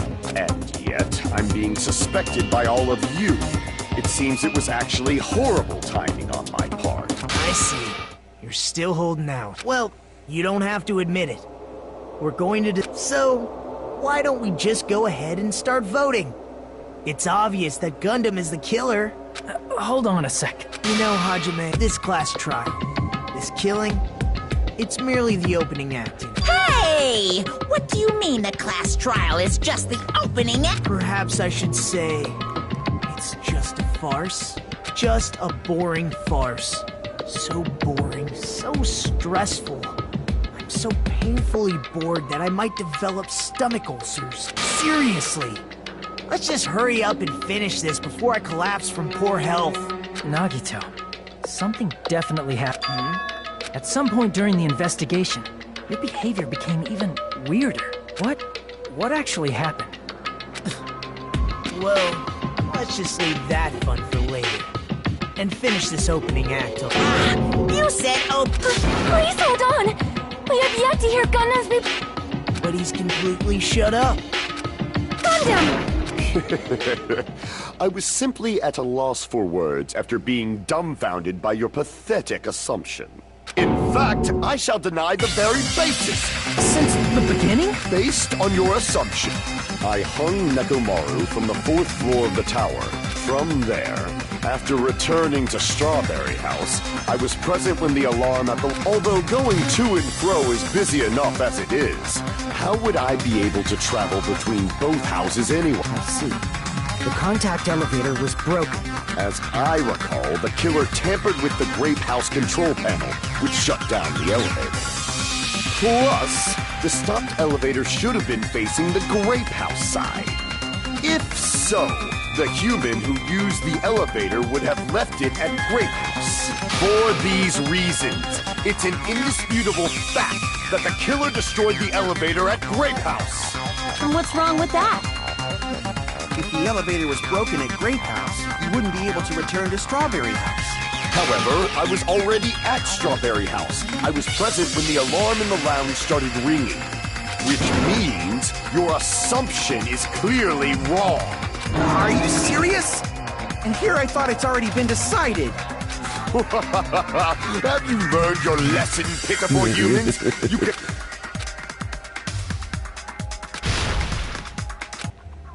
I think I get it before Dark Davis.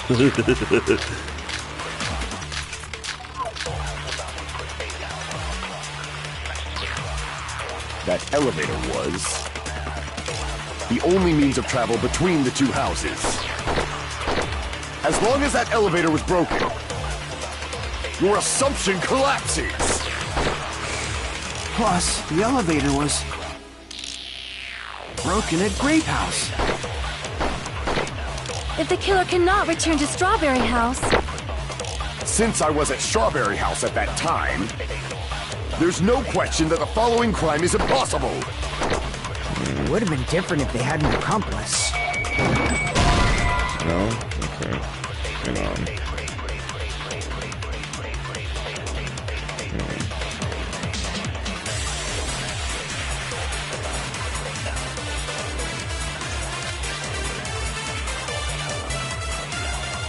Damn it!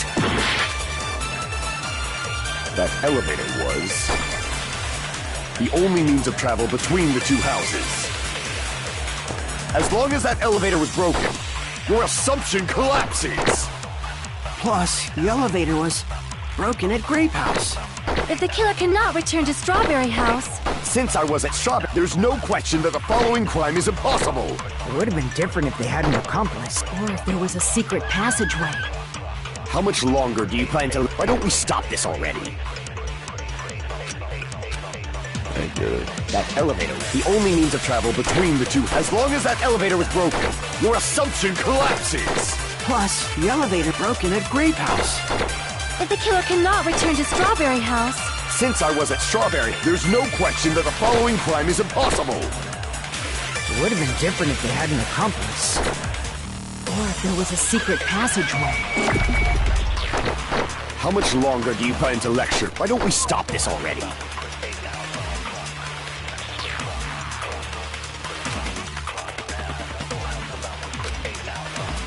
That elevator was the only means of travel between the two houses. No, that's wrong!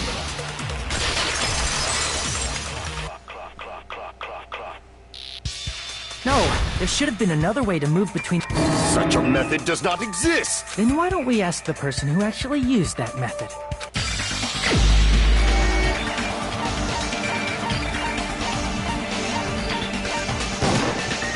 You're the only one!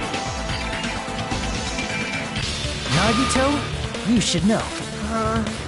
Don't play dumb. You appeared so suddenly that one time because you...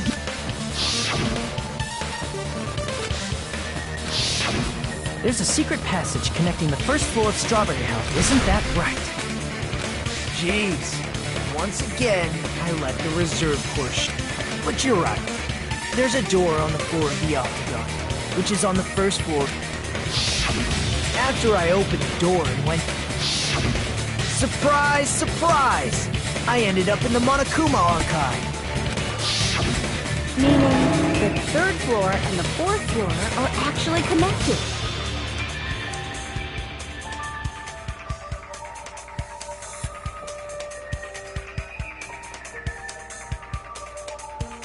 Plus, once you've cleared the final dead room once, you can pass through it as many times as you want.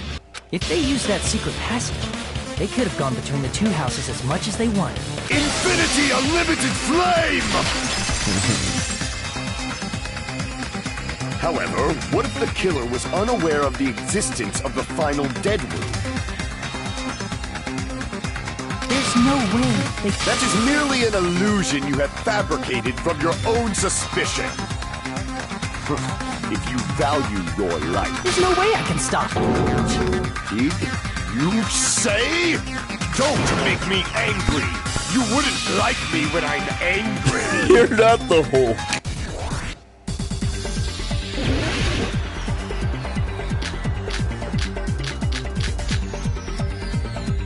Even if the turbid box doesn't exist, you could travel through multiple planes, provided you use a spacious wormhole. However, how frail I say! Your decayed illusion. Shall I feed you to the progeny of vile deities? I can't back down!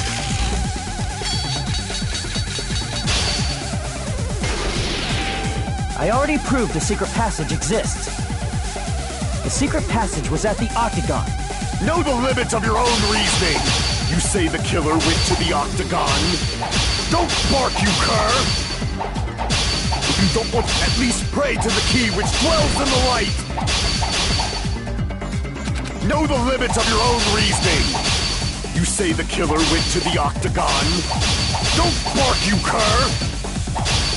If you don't want to drown in the maelstrom of blood... Allow me to cut through those words! The wire used to string up Nekomaru's body, the hammer that looked like the weapon, and the chain on the door in the tower. Those are all the items that weren't in Funhouse. Where did the killer obtain them? The only place I can think of is the Octagon. There were various weapons and tools there. I'm pretty sure I saw stuff like Since those items were used in the crime, there's no doubt that the killer went to the Octagon. If that's the case, they obviously know about the secret passage too, right? It seems. Normally we'd end up listening to Hajime lecture us with a bit, but there's no reason to waste any more time on this opening act. Hey! First of all, by messing with all the clocks in the building, the elevator was probably broken by that. Thanks to that, Nekomaru wasn't able to go to Grape Tower, so he tried going over to Strawberry Tower, just like we did when we found out the elevator was broken. Well, it's obvious he'd attempt that. At that time, we didn't know the two towers were the exact same place. Also, the button in Strawberry Hall wasn't broken, so he was easily able to enter Strawberry Tower. But surprise! Gundam was waiting for Nekomaru's arrival. Hold on. If Nekomaru didn't go to Strawberry Tower, what would the killer have done then? Their plan was a balancing act of uncertainties. But even if they failed, they can just greet everyone the next morning as if nothing— And, without such a risky plan, they wouldn't have been able to lure him at all. I'm going to continue summarizing the— Through this, Gundam successfully lured Nekomaru to Strawberry Tower. There's no way he could fight head-on with the robotic Nekomaru, so by pressing the goodnight button, he rendered Nekomaru powerless without fighting him. Hold on! You... What did you just say? That I didn't battle? What's wrong with that? Don't mess with me! Don't mess with me! I cannot ignore those words! Why are you angry all of a sudden? You fools do not understand! You don't understand at all! Ha! You make me laugh! After all this time, you still don't understand anything at all! I don't understand anything. It appears I cannot finish just yet. Maybe I'm just a human destined for hell. However, I cannot finish just yet. I cannot finish! What do you intend to do? It's obvious! I'm going to destroy your illusory assumptions!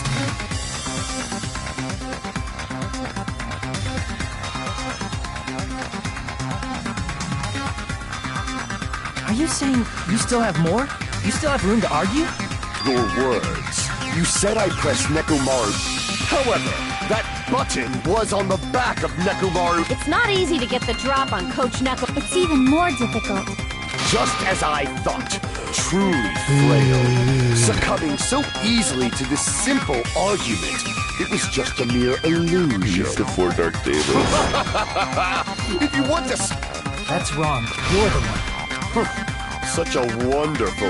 Listen well. I shall teach you first. You must crush them with your... You must provide a reason that will persuade that you have not...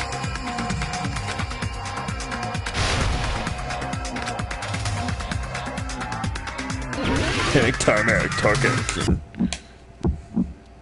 I won't let you! For the Tanaka Empire! Wither! Crushed as David prophesies! I won't let you! For the Tanaka Empire! Wither! Crushed as David prophesies! Show me the cadaver!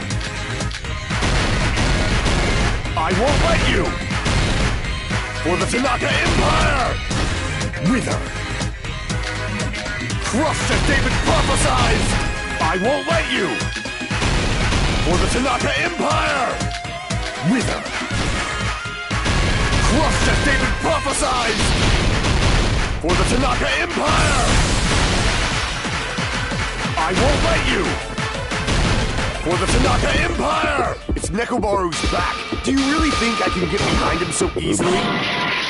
This pressure. Show me the cadaver! Amen! You weakling! This pressure. It's Nekomaru's back. Do you really think I can get... This is the end!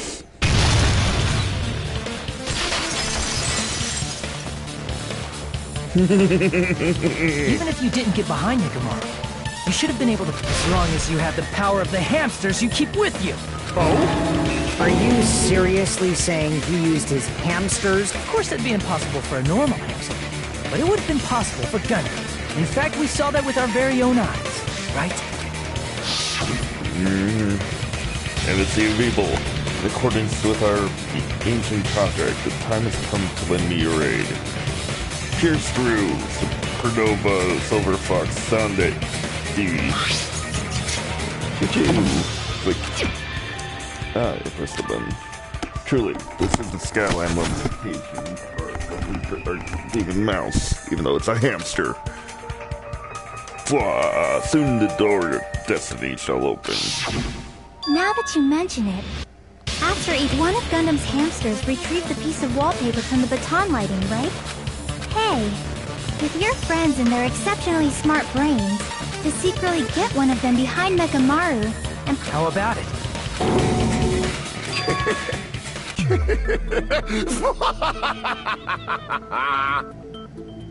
Not just myself, but you actually brought up how splendid my subordinates are.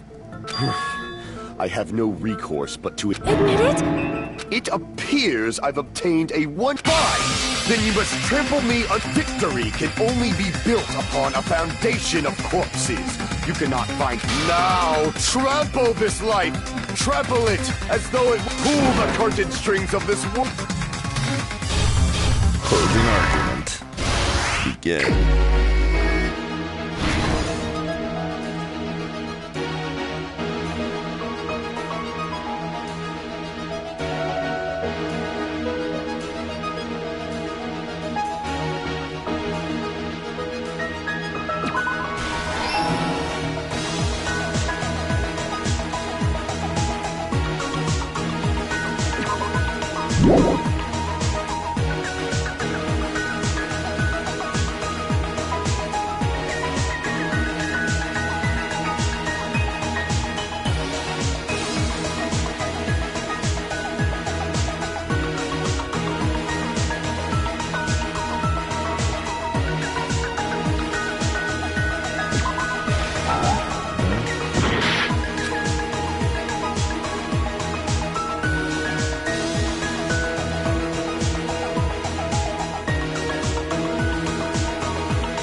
Everything that happened in this case.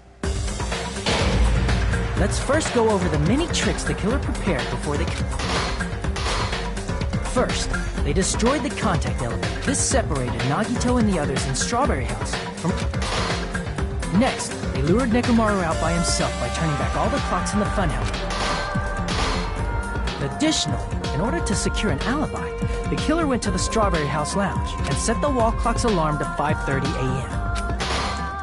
After finishing their preparations, the killer went to Strawberry Tower with the necessary tools. They obtained these tools.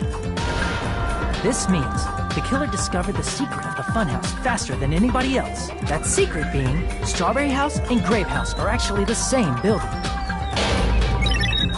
On the morning of the incident, Nekomaru woke up and headed over to Grape Tower for a specific reason.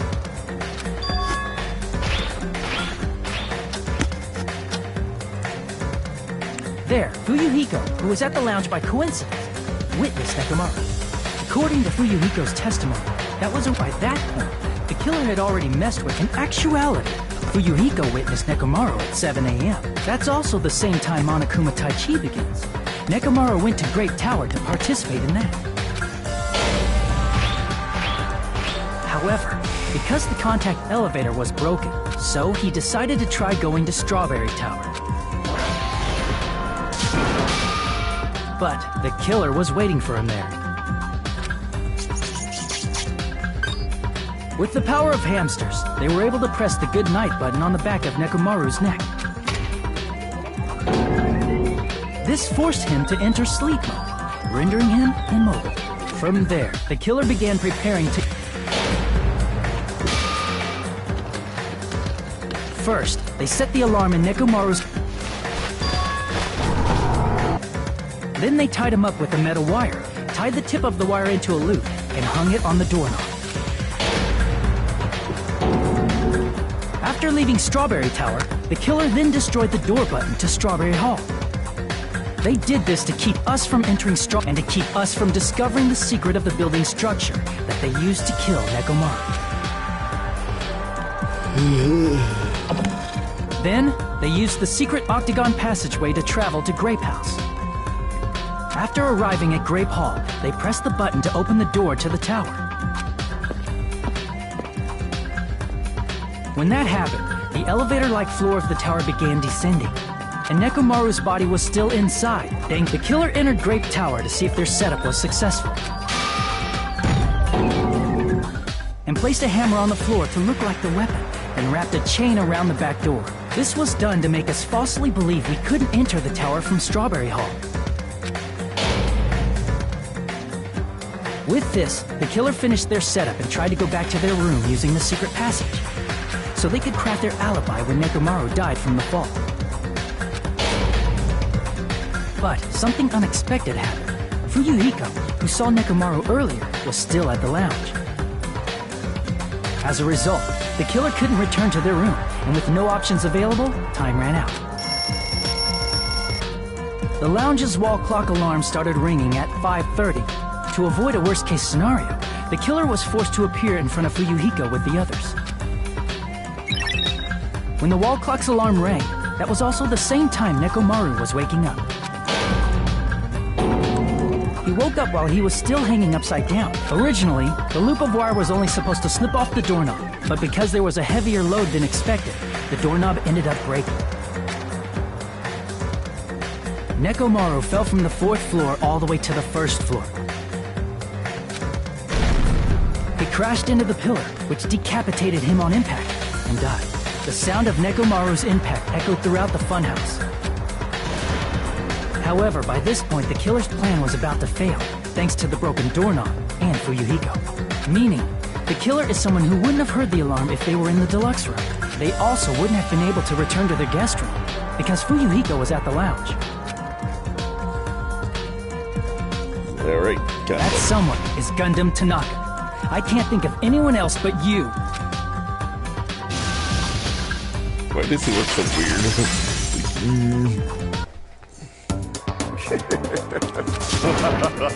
That was splendid! For a mere human, you did quite well. Thanks, I guess. Stop it already. Stop using weird words to avoid the truth. Or I'll friggin' kill you myself! I cannot believe it. cannot believe... You killed Nekomaru? I cannot believe something like that! You don't wish to forgive me? Then finish it! Cast your my beloved, deadly foes!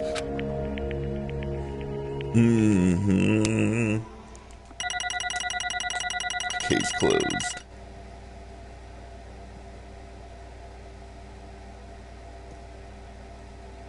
Cool.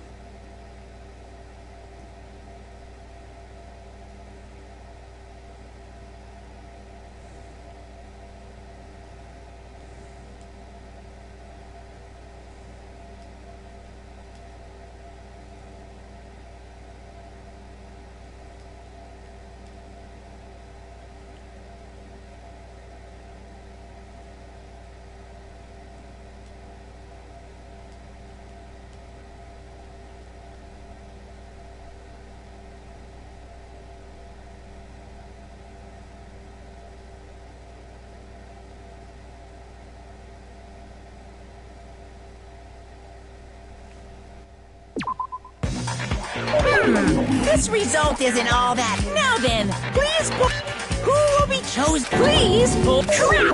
I bit my tongue at the most important part! Awkward. Also, you're a robot. How do you bite your tongue?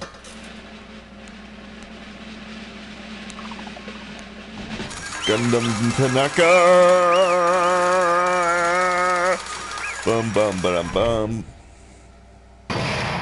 Trial, all rise! It'd be bad if I bit my tongue again, so I'll speak slowly. Judging from the results, you guys were correct once again. Getting 4 in a row without any mistakes is a splendid achievement. That's right, the one who killed the robotic Nekomaru in the amazing funhouse was Gundam Tanaka. Nice! Yay, I said all that without biting my tongue. Now then. Now that we've decided who the killer is, let's do the execution already and get this over with. Hold on. It's true the class trial is finished, but that doesn't mean the incident is over. We can't finish yet until we hear from Gundam. Jeez. No matter what he says, it won't change a thing. Well, I have no right to stop you either, so do whatever you like. Fall, my tears. Talk was lost. The loser merely leaves. It would be unnecessary for me to say something. Listen well! Is what I would like to say, but for honor's sake, I shall correct one thing. You guys said I made Nekomaru powerless without fighting him. That, however, is a huge mistake. Fine. Nekomaru did a fight. That's no mistake. And because he fought, he lost and died. Hello, person. You're just in time for an execution. Damn it! Lost and died?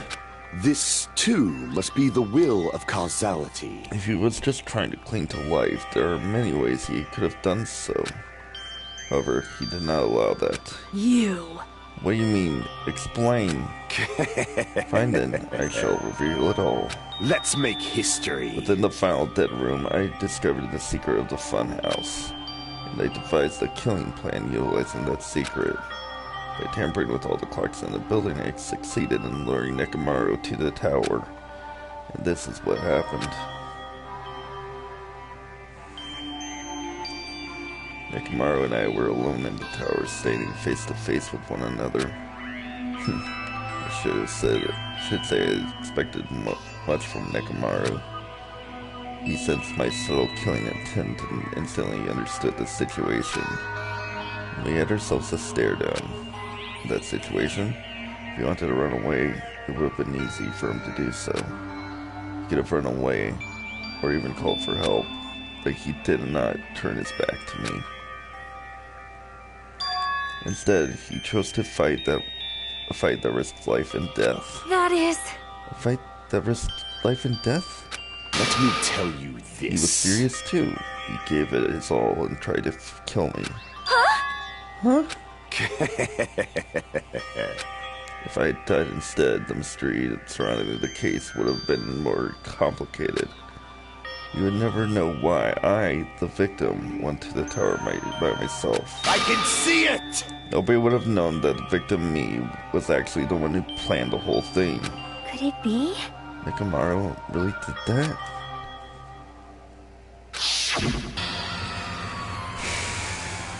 Sensing even my subtle killing intent, as expected of you, Nekomaru. The scorching, stinging, tense atmosphere.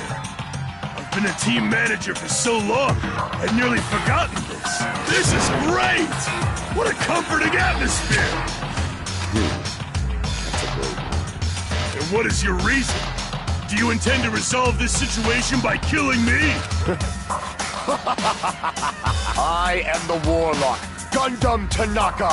Heroes, Lords of Darkness, and even the gods themselves flee from me. I do not cling to any trivial reason. I'm simply going to kill you because your very existence is an annoyance.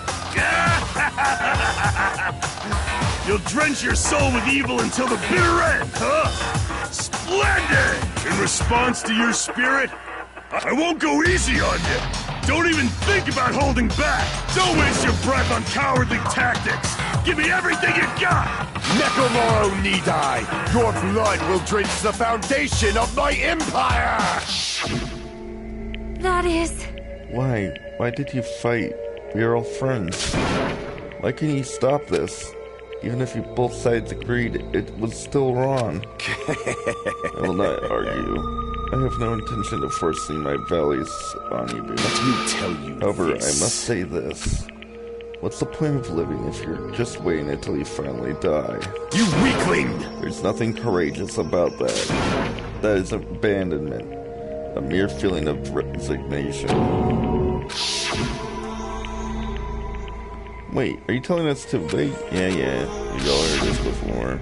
Fall. Ever since we were locked inside that building, everyone had been dominated by that feeling of abandonment. However, nothing is born from resignation. This is simply a reason to give up. Also, what is up, person in chat? You can talk, you know, when be a bad thing. Flinch, you will die! Giving up on life, that's just an insult to life itself. Let me ask. Have you fools heard of the term dog-eat-dog? Cannibalism? No, that's not what that means. Fine. In zoology, cannibalism is, well, I guess it technically is what it means, but that's not the point. It's a commonly observed phenomenon. Many creatures at some point in their lifespan engage in cannibalism. Listen well! That is what it means to live. If you say killing it for the sake of living is evil, then what would you call giving up on life itself? I shall engulf this world. If a world would consider that justice, then I shall fight that world with every last fiber of my being. Giving up on life and choosing death is nothing but blasphemy towards life. I renounce you! It is a violation of the natural order. It is arrogance of humanity. You.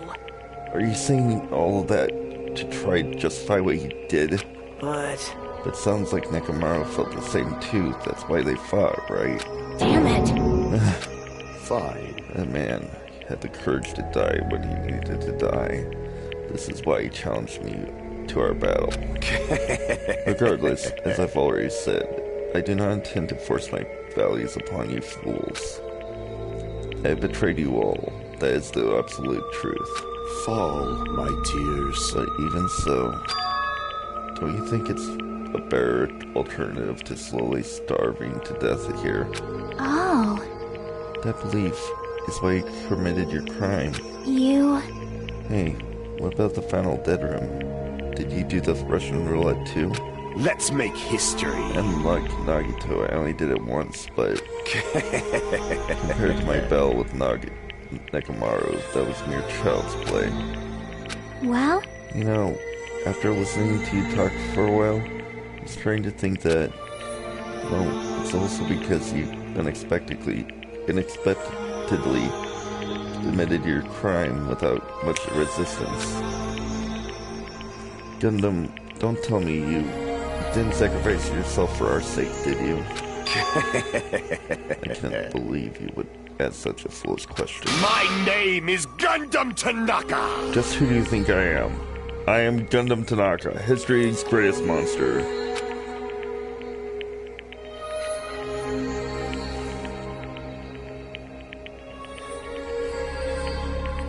My cursed existence is by all mankind. There's no way I'd sacrifice myself for the sake of these fools, which is my way of saying yes, I did. Fade like Not dust a million, in the wind. not a billion, not even 10,000 billion years. In the name of pandemonium, it's impossible. Is that it? Then I'll just leave it at that. Now then, let us rid of this foolish talk. It's about time the fun started. Monokuma, let's begin. Yes, indeed. Yay, got it. I prepared a special punishment for the ultimate breeder, Gundam Tanaka. Please wait! This is too much. I beg of you! Please, Monokuma, please help Gundam. Huh? Miss Sonia. I beg of you! Please, I beg of you. How pitiful. Sonia. An act as unrefined as stopping a man from going to his death does not befit a noble such as yourself. Gundam. It's fine to start for reals, right? Fine. Yes, I do not mind. However... What is it, my 4 dark devas of destruction? Are you worried about me? Oh, my feared 4 dark devas of destruction. That is not like you at all. However, there is no need to fear. In this world, I am only a temporary visitor. I was simply visiting for a moment, and now that my duty is complete, I must return to the darkness. That is why, until the very end, pride, conceit, courage, insolence, fearful of nothing, daunted by nothing. Let us laugh uproariously! That is Gundam Tanaka! I shall stick with my evil until the very end! Open sesame pandemonium! I shall fill hell with true hell! This is why I like Gundam Tanaka. Let's give it everything we've got. It's punishment time!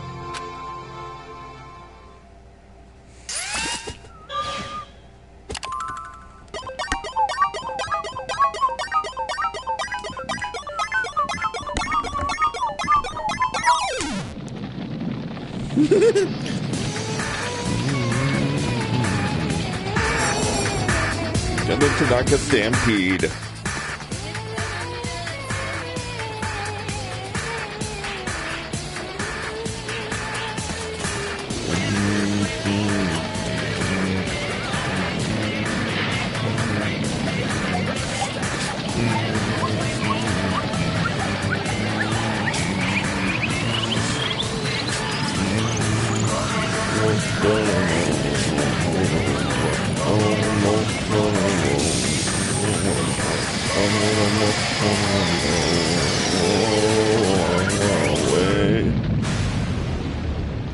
And he's dead. Aww. Still a better love story than Twilight. He's dead and there's so many hamsters and stuff. Cats. It's so adorable. These cats. Oh my god. That's adorable. Except... Aww. That's so depressing. What's up, people? Gundam. No. No. Even after Gundam is gone, the spirit of its parting words still lingered deep within our chests. Don't give up on life. Did I misunderstand what he meant? Then what's the right thing to do? I don't know. No matter how much I think about it, I don't know if I'll ever be able to answer that. Damn it. Damn it. I'm so pissed off. I need to throw something. Damn it! You all spent so much time worrying about each other, and thanks to that, things ended up like this. You're all full of shit, every last one of you. But the biggest piece of shit is me. Worst. Why am I so weak? Oh. It's such a downer, clearly. Still, even though we feel this way, we still gotta do our very best. You are right. This time around, we must move forward. We must continue to live and believe in our friends. If not, You are right. Gundam will most likely crawl his way out of hell, and I presume he will be very cross with us. You're right. You're right. We shouldn't stand here. I mean, it's not like this is over. We still have to do it. We still have to finish this. For the sake of our friends who have died, we need to finish this once and for all. So, don't just stand here. Stand up and walk. Move forward. Live. If you don't, everyone who fought and died will have died in vain. We cannot allow that. Hey! So, how long are you guys gonna stand around chattering? Class trial is over, so it's okay for you to hurry up back over to Jabberwock Island. However, the killing school trip will proceed as usual, so make sure you know that. Wait! Hold on. How much longer are you gonna keep this up? Seriously, how long is he going to keep doing this? How long is this gonna continue? Now then. Alright, after feeling down for so long, I finally feel refreshed. Let's hurry up and eat some food. Hey! Hold on a sec. That mood shift is too damn fast. It's not like that. Well, you know, it's like Gundam and Nekomaru said. That's what it means to live, right? Huh. She's clearly something else. But seriously, I'm starving. Hey. Then let's go back for now and eat. And then, after we're full, let's sleep as much as we want. Right? And then, let's do our best again. Yeah, you're right. With this, the class trial had come to an end, and once again we returned to Jabberwock Island. The size of our group had definitely diminished, but despite that, even if it was just the rest of us, we did our best to stay upbeat and have some fun together. Of course, our optimism was only superficial, but at that moment, we were able to forget about the dark despair looming before us. However, the only thing I was worried about was him. He wasn't there. He suddenly disappeared from our sight.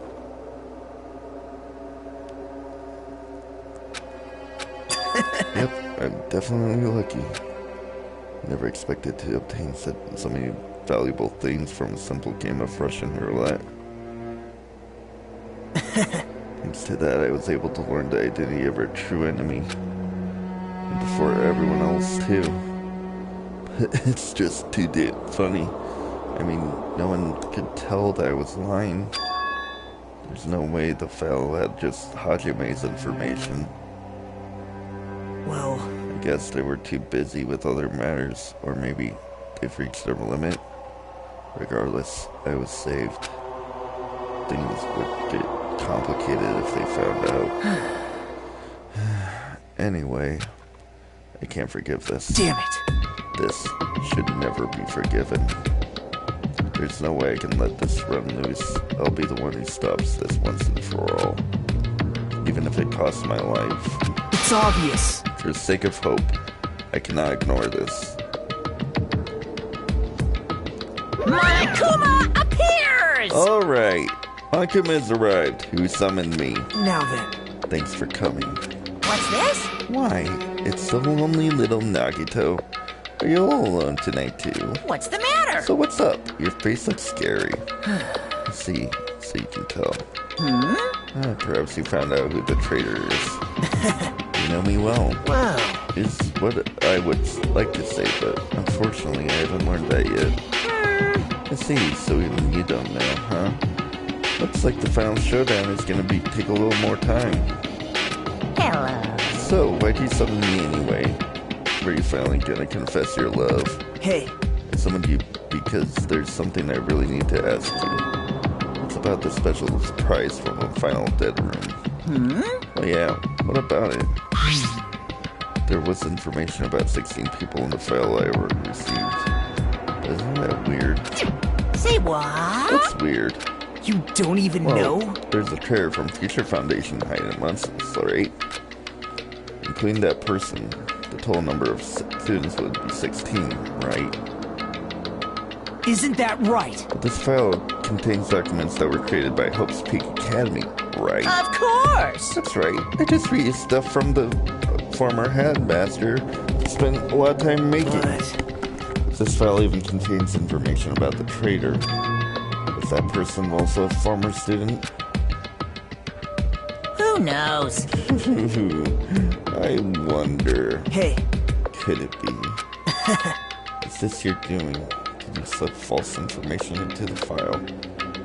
Were you trying to keep us from learning the traitor's identity by tuning into the eyesight information? What's wrong with that? If it's my job to heat things up, it's okay if I do something small like that, right? Well... That's not my point. Right? My point is, you already know who the traitor is. What's wrong with that? You're getting all riled up! Well, it's splendidly correct when I do say I knew who the traitor was all along. Even though I know who it is. Why do you think I ignored it on purpose? It's just like Monami after losing her magic stick. The traitor's existence means absolutely nothing to me. Their existence means nothing, huh? No! Oh, that's just how I feel. I'm sure you guys feel somewhat different. After all, the person that is the evil Future Foundation lackey who's putting you guys through this awful stuff. That's not entirely true. I didn't really come here to fight for anything or anything like that. Instead, I came to offer my cooperation, you know. Huh? Cooperation. Hey. Your purpose is to fill everyone on this island with despair, right? That's why. Yep. Yep. If that's the case, I might cooperate somewhat too. Right? However, in exchange, I want to know who the traitor is. I see. Interesting. Very interesting. No! Obviously, that's a big no-no. Unbelievable. I want to make everyone in our group feel despair. That includes you too. Well, I knew you would say that.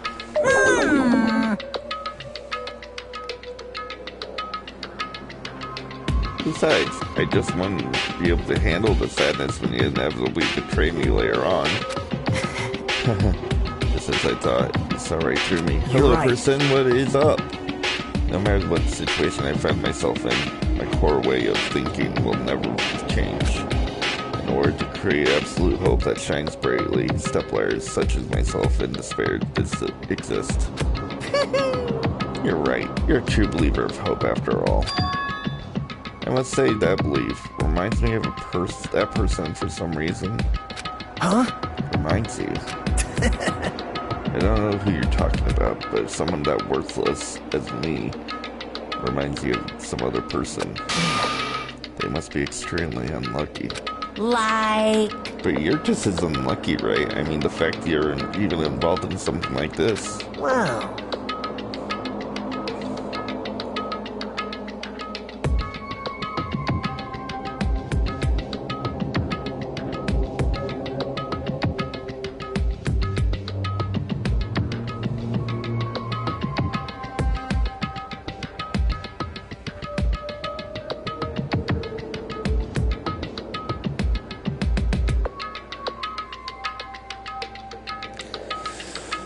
Say what? You don't know? When you say that coming across this much despair is a rather rare opportunity, I can't rely on anyone on this island. That's why I have to be the one who does it. If I can eliminate despair from this island, I won't be a stepladder anymore. I'll become true hope.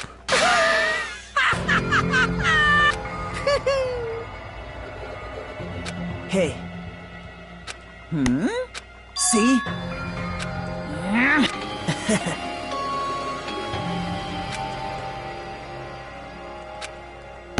Hey. That's...